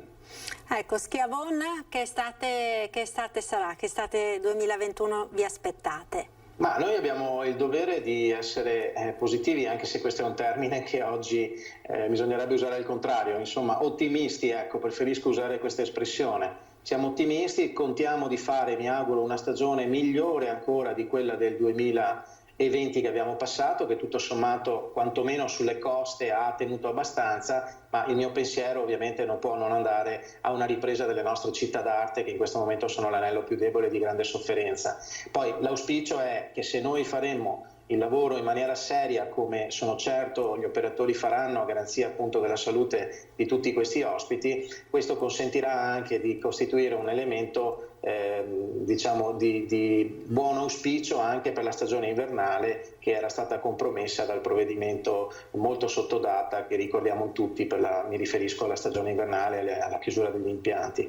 Da questo punto di vista, se posso anche dirle anch'io, le confermo che vedere i primi clienti arrivare, soprattutto nelle strutture ricettive, a loro sembra quasi di riscoprire un mondo che hanno aspettato per molto tempo, come se fosse la prima volta. Confermo questa volontà, molto spesso è un imbarazzo nel voler abbracciare chi li sta accogliendo, quasi a ringraziarli per diciamo ospitarli, e aspetto molto importante è quello di assolutamente mantenere il livello alto della concentrazione nel rispetto dei protocolli, perché non ne siamo ancora del tutto fuori, ma io sono assolutamente certo che i nostri operatori sapranno applicare quanto già applicato con successo lo scorso anno. Se tutto funzionerà, come sono certo che funzionerà, questa sarà anche la migliore delle promozioni che noi potremo spendere all'estero, perché come diceva il collega poc'anzi, poi con i telefonini, con i social, con le comunicazioni, con le migliaia e migliaia di mail che partono da chi sta già frequentando le nostre strutture alberghiere in tutto il Veneto, ci sarà un messaggio rassicurante che poi convincerà anche gli ultimi indecisi a scegliere, mi auguro, le nostre destinazioni del Veneto, di tutto il Veneto, per le prossime vacanze. Sicuramente il miglior biglietto da visita. Allora io ringrazio Massimiliano Schiavon, presidente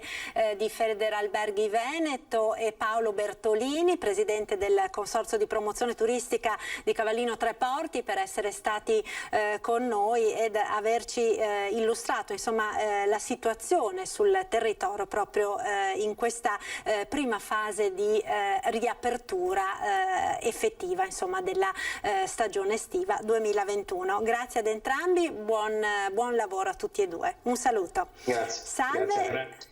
Salve, allora noi ora tra pochissimo andremo in pubblicità, però a proposito di aperture, di settori che in questo momento stanno guardando al futuro, vorrei farvi vedere un servizio relativo alla questione dei matrimoni, perché appunto per quanto riguarda proprio i matrimoni è stata inserita una novità relativa al cosiddetto Covid Manager per appunto le cerimonie di questo tipo. Vediamo quindi il servizio che è stato realizzato dalla nostra redazione di Padova. Dal 15 giugno potranno essere festeggiati i matrimoni e tutte le altre funzioni civili e religiose, festeggiamenti che dovranno sottostare ad un rigido protocollo che dopo l'ok delle regioni aspetta di essere approvato dal Comitato Tecnico Scientifico. Non ci saranno limitazioni nel numero degli invitati, che però dovranno essere dotati di Green Pass che certifichi la vaccinazione, almeno una dose, o che abbiano contratto la malattia e si siano negativizzati nei 3 mesi precedenti o siano risultati negativi ad un tampone nelle 48 ore precedenti alla cerimonia. C'è una novità, viene introdotta la figura del Covid Manager. Si tratta di capire come posizionare i tavoli, un numero massimo di persone da posizionare all'interno, ma anche la raccolta del Green Pass all'accesso e poi un ruolo di sorveglianza attiva per tutto il tempo dell'evento. In questo momento tutti i partner coinvolti, quindi compresa anche la wedding planner, hanno altre funzioni durante l'evento e non potrebbero sorvegliare continuativamente gli sposi e tutti i loro ospiti per verificare che siano sempre controllate le misure richieste, e quindi per questo è necessaria una figura terza nel caso in cui appunto passi l'idea del Covid Manager, che abbia però un ruolo a questo punto anche di security. Un Covid Manager ogni 50 invitati, pronto quindi a vigilare durante i festeggiamenti. Online sono apparsi annunci di corsi per questa figura, restano però molti dubbi. 1, se sono autorizzati, 2, sembra che non sia una figura legata solo ai matrimoni, quindi anche ad altri tipi di eventi. Qualcuno parla anche di figura per il turismo, quindi anche negli alberghi, quindi la questione inizia a ramificarsi in modo molto strutturato e secondo me vanno capite molto bene in ogni ambito le competenze e le responsabilità che deve avere questo Covid Manager. Ecco, noi ora diamo nuovamente la linea alla regia, ma restate con noi perché tra poco torneremo a parlare di un'iniziativa molto importante che si svolgerà domani a Campolongo Maggiore in occasione della giornata della legalità. Linea alla regia dunque con il meteo e la pubblicità. A tra poco.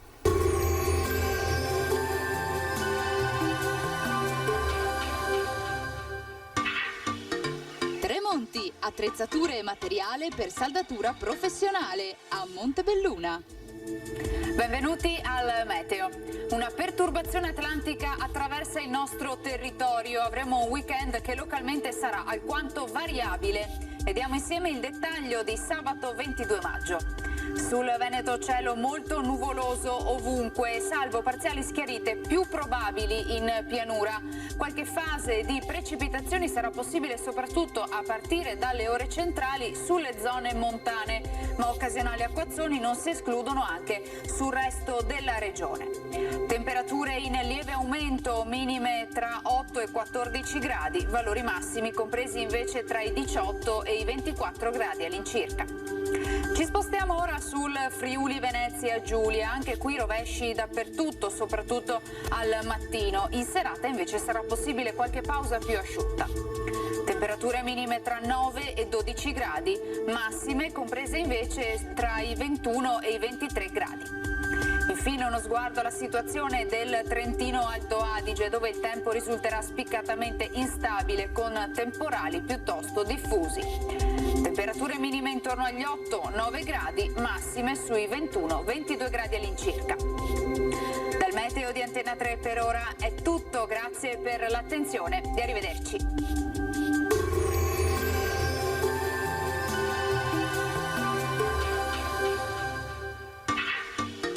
Tremonti, attrezzature e materiale per saldatura professionale a Montebelluna.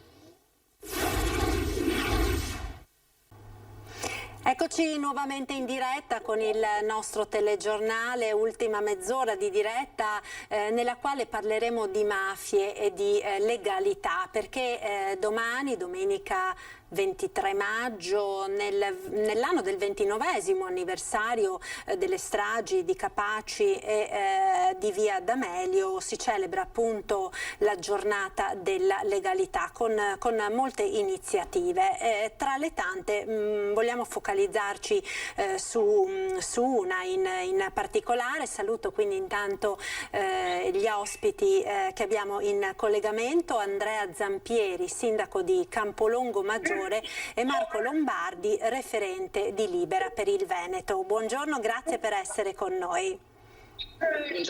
Buongiorno. Buongiorno.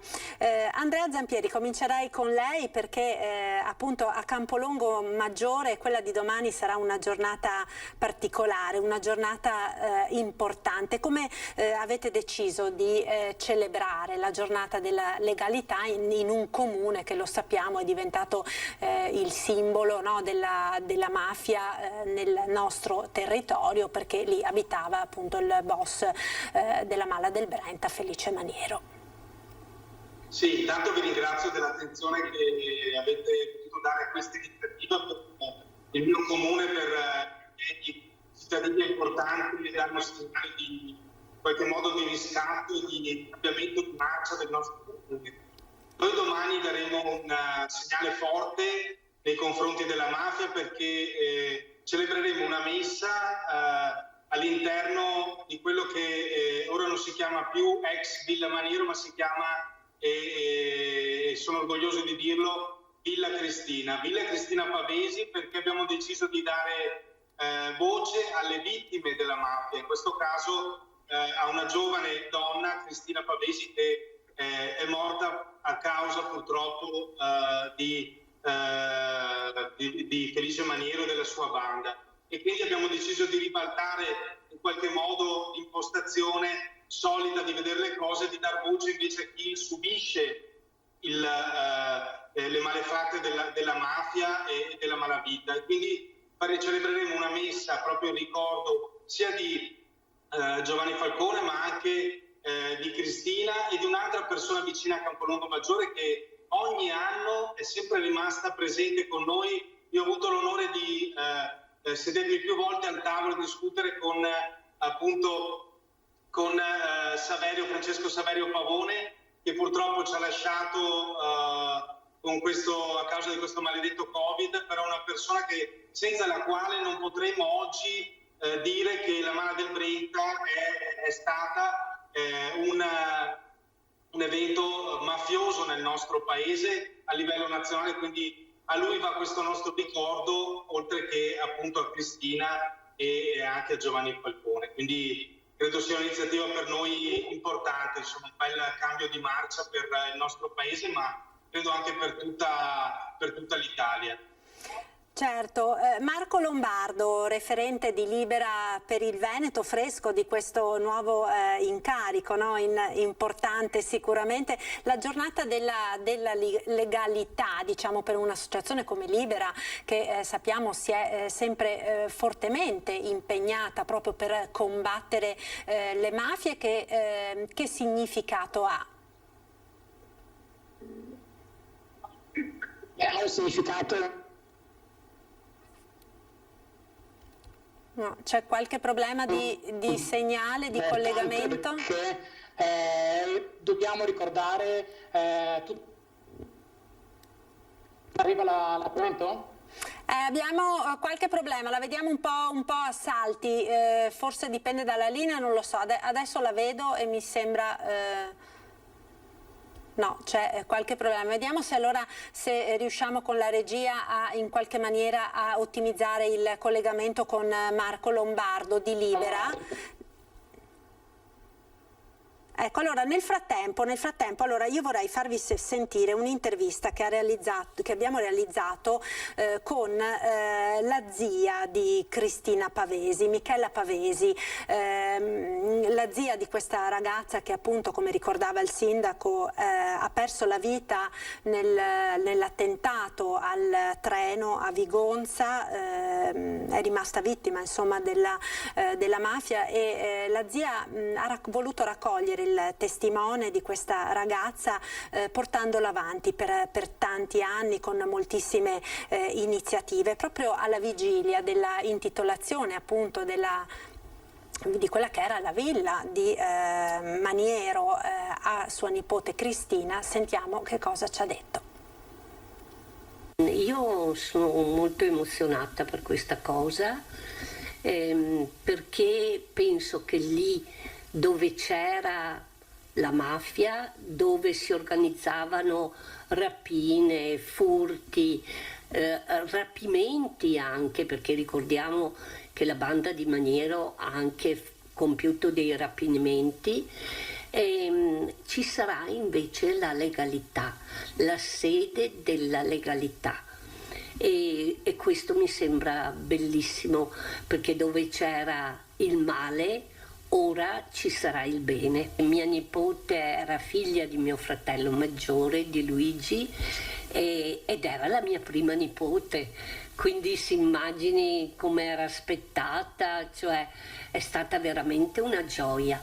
E poi lei era carica di vita, aveva una vitalità e aveva un sacco di interessi, quindi è stata breve la sua vita, troppo breve, però ha dato dei grandi insegnamenti e io continuo a portare avanti quello che lei non ha potuto portare avanti, perché aveva comunque degli ideali, dei sogni.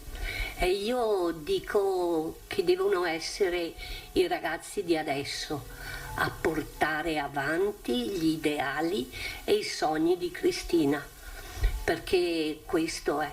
Con Don Ciotti ho avuto l'incontro con Don Ciotti ed è stato a Conegliano, perché era venuto a Conegliano, ed è stato un incontro estremamente commovente, molto forte. Don Ciotti è una persona meravigliosa, ha fatto delle cose veramente grandi per noi familiari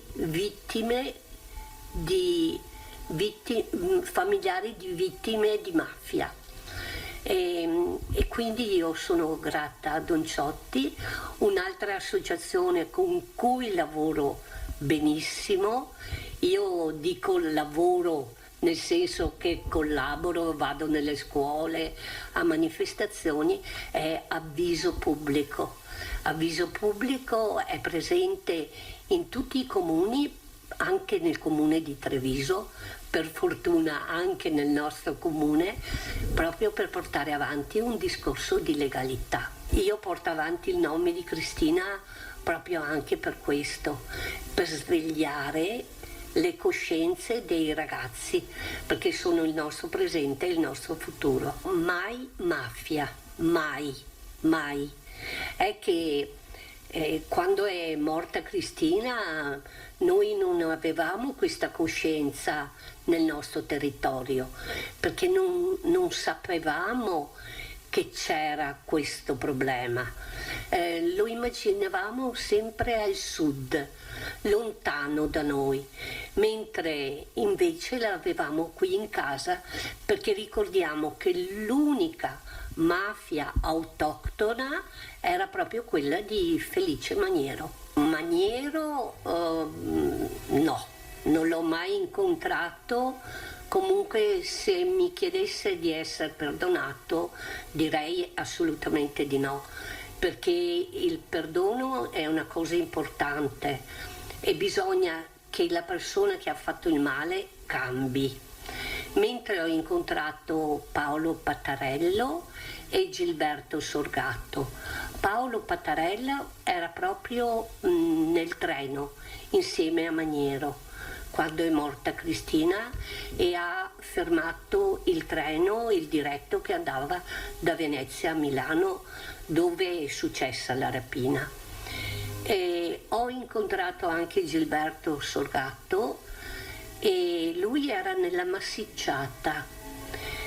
Due persone che hanno scontato la pena fino all'ultimo giorno, due persone veramente pentite che hanno cambiato la loro vita. Ecco, a loro sono molto grata per le parole che mi hanno detto e anche il perdono ha liberato sia me che loro. Ecco, allora abbiamo sentito le parole davvero incisive e toccanti di Michela Pavesi, la zia di Cristina, questa giovane studentessa uccisa nel 1990 sul treno all'altezza di Vigonza durante l'assalto appunto della banda Maniero che tentava di impadronirsi del denaro contenuto e trasportato dal convoglio. Diceva Michela Pavesi all'epoca, quando Cristina morì, noi non eravamo consapevoli di che cosa fosse la mafia, perché non la consideravamo un fenomeno del nostro territorio, lo consideravamo un qualcosa che riguardava solo il sud Italia. Così evidentemente non era e così non è. Marco Lombardo, referente di Libera, vediamo se riusciamo ora a sentirla meglio con il collegamento. Lombardo? Ecco, adesso sì, adesso la sentiamo. Lombardo, allora la mafia nel nostro territorio, la mafia nel nostro Veneto, no? Non è un fenomeno solo del sud, come diceva noi credevamo a suo tempo la zia della povera Cristina, ma è un fenomeno che ora poi si è dimostrato aver messo radici anche nel nostro territorio. Sì, è un fenomeno che noi conosciamo in Veneto ormai da qualche decennio e che non era noto all'opinione pubblica, però le evidenze giudiziarie anche degli ultimi anni dicono come la camorra sia radicata in Veneto da almeno un ventennio. C'è un processo per 'ndrangheta nel Veronese e i primi fatti vengono contestati nel 1981. È la stessa mafia del Brenta, era un'associazione per delinquere di stampo mafioso. Quindi non possiamo più pensare in questo momento che il nostro territorio è un territorio immune da questo tipo di problema, che è un problema non soltanto economico, ma un problema anche sociale. Certo, sicuramente le recenti indagini hanno dimostrato come diciamo la piovra, no? I tentacoli della piovra si stiano radicando nel nostro territorio e in modo particolare in quest'ultimo periodo di pandemia, con molte aziende in difficoltà, gli appetiti, diciamo, della mafia si siano, come dire, concentrati anche. Dal vostro osservatorio che indicazioni avete? Allora, noi diciamo che le mafie sono qui presenti da molto tempo e sono presenti per fare affari con quella parte dell'economia non sana che ha deciso negli anni di trovare nella mafia un partner per fare affari. Certamente questo periodo di pandemia aumenta la possibilità di ulteriore penetrazione delle mafie. Teniamo conto ad esempio del problema dell'usura, dove le persone fanno anche fatica a denunciare questo come fenomeno criminale che le vede vittime, loro, le loro famiglie e il contesto sociale e economico in cui vivono. E soprattutto in questo momento dobbiamo cercare di dare una mano come società civile e come istituzioni per prevenire l'ulteriore penetrazione delle mafie nel nostro territorio. Sono importanti le giornate come quella di domani perché svegliano le coscienze e ci fanno capire che non dobbiamo demandare ad altri la soluzione di questo tipo di problema, ma è un problema che riguarda tutti noi e tutti noi nella nostra azione quotidiana con un minimo di consapevolezza possiamo portare il nostro apporto. Sindaco, Sindaco Zampieri, appunto sindaco di Campolongo Maggiore, ha sentito le parole di Michela Pavesi, la zia di Cristina. Che effetto le fa sentire queste parole e pensare a quello che si è verificato e a quello che rappresentava il suo comune? Sì, io credo che chiunque di noi abbia avuto sentire la zia di Cristina abbia sentito delle parole che vengono dal cuore, delle parole vere e che emozionano. Io credo di sentire nei suoi confronti un forte senso di riconoscenza per quello che lei sta portando avanti, perché io sono convinto che abbiamo bisogno sì di leggi sulla trasparenza, sull'anticorruzione, ma abbiamo bisogno di esempi di persone che testimoniano con la propria vita quello che è portare avanti certi valori come quelli della legalità, del rispetto delle regole, perché sentivo l'amico di Libera appunto citare da parte dell'usura, è vero. Purtroppo si cade all'interno di questi meccanismi perché sono meccanismi a volte facili, a volte rapidi. Dobbiamo riuscire a trovare il modo di tutelare le persone, di custodirle. Credo che l'esempio della zia appunto di Cristina Pavesi e di Michela sia un esempio vivente su cui noi dobbiamo continuare a puntare, dobbiamo continuare a fare in modo che i ragazzi ascoltino queste testimonianze, perché è da loro che dobbiamo ripartire. Purtroppo qualche generazione ha, come dico spesso, le radici in un meccanismo che era un meccanismo che aveva delle regole che ora devono cambiare. E io lo dico in maniera forte dal mio paese, che purtroppo un paese non sceglie i propri cittadini nativi, però un paese può reagire rispetto a quello che sono delle azioni dei propri cittadini. Io dico, voglio che il mio paese sia ricordato e conosciuto in Italia e nel mondo per un riscatto, un segnale proprio di reazione, di rigetto rispetto a una storia che non mi appartiene. Io ho 40 anni e quindi ho vissuto quell'epoca, ma vi posso assicurare che non ho mai avuto modo di vedere Felice Maniero e né di conoscere realmente in maniera diretta la sua banda. E quindi credo che come me molti, la maggior parte dei miei concittadini non hanno avuto niente con cui condividere con Felice Maniero, quindi siamo stanchi di questa etichetta e vogliamo superarla, ma vogliamo superarla con un riscatto, perché crediamo profondamente che ci sono delle persone che possono fare la differenza. Io lo ricordo veramente con grande affetto il magistrato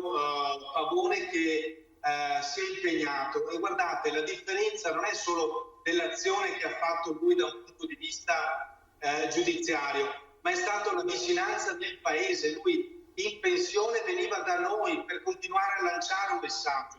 Queste sono le persone di cui abbiamo bisogno, persone che credono profondamente anche nel proprio lavoro, in quello che fanno. Quindi veramente il graffito che noi domani presenteremo, ho qui una bozza e ci tengo a mostrarla in qualche modo in anteprima, appunto, in cui diciamo mai più mafia, e abbiamo voluto dare questo incarico a dei ragazzi di rappresentare proprio i volti di Cristina e del giudice Pavone, perché a volte sentiamo molto spesso nomi, ma dietro ai nomi ci sono dei volti, ci sono delle famiglie.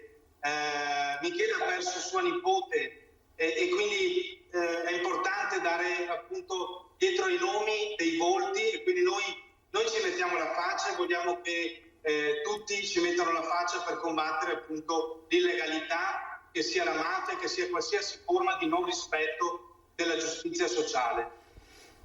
Ecco, la ringrazio Sindaco anche per averci mostrato questo in anteprima, insomma questo graffito che verrà inaugurato domani con appunto i volti di Cristina Pavesi e del magistrato purtroppo scomparso a causa del Covid, Francesco Saverio Pavone, che ha dedicato tutta la sua vita proprio alla lotta alla mafia. Marco Lombardo, si parlava, no, dei giovani e dell'importanza di continuare a portare avanti questi messaggi ai ragazzi. Il vostro impegno come Libera in questo senso?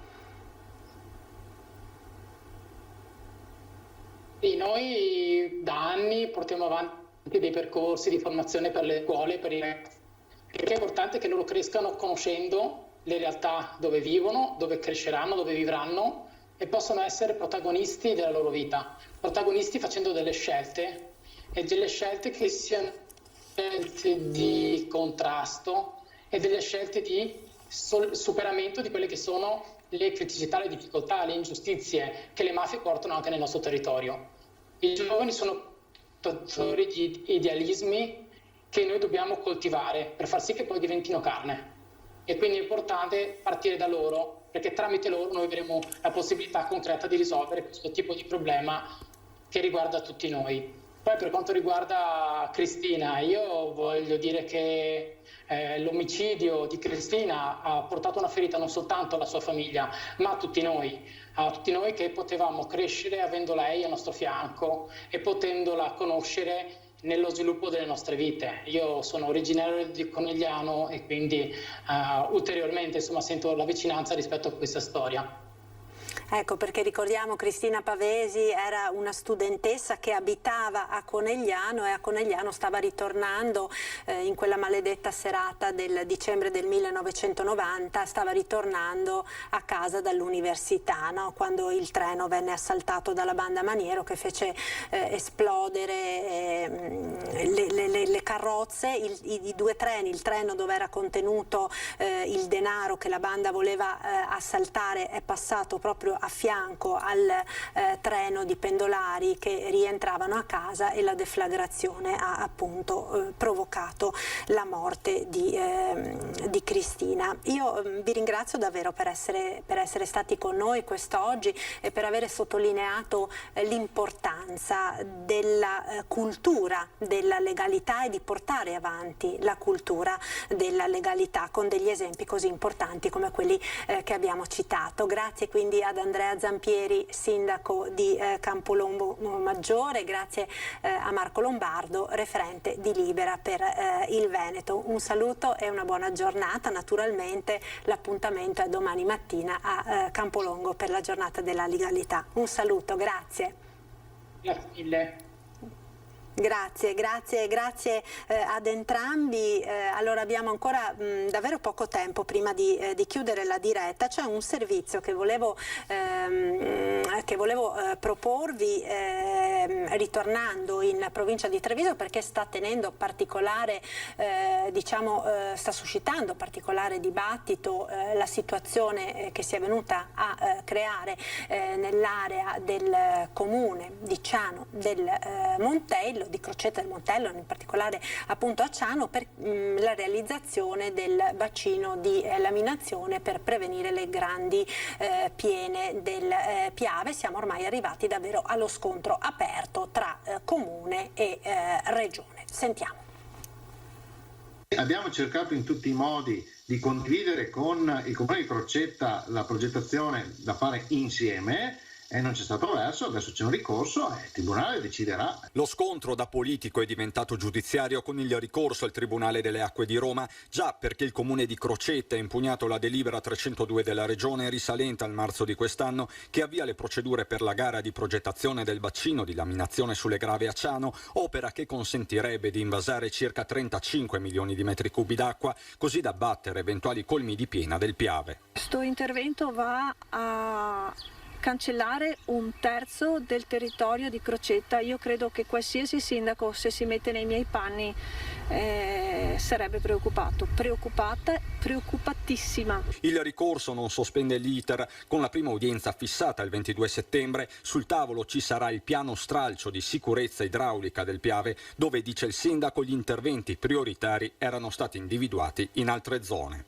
Prevedeva una serie di interventi non strutturali, quindi di manutenzione dell'alveo, della foce, eccetera, e poi delle casse di laminazione, e la prima di queste non era a Ciano, era nel Basso Piave. Ripetiamolo, quindi dov'era? Era a Ponte di Piave. Interpretazione che la Regione non condivide, il bacino è previsto eppure finanziato. Io non devo difendere assolutamente nulla, noi abbiamo il compito come Regione di attuare le opere che ci vengono indicate dai soggetti superiori, quindi dallo Stato. Lo Stato ci ha finanziato la progettazione di quest'opera nel 2016. Più in generale Bottacin difende l'opera di salvaguardia dei bacini di laminazione, oltre 1 miliardo di opere dal 2010 a oggi. Di certo sulle Grave sarà una lunga estate. Ed è tutto per questa edizione, io vi ringrazio per essere stati con noi. Naturalmente l'informazione di Antenna 3 torna alle 18:30 con il TG del Veneto. Arrivederci e buon proseguimento con i nostri programmi.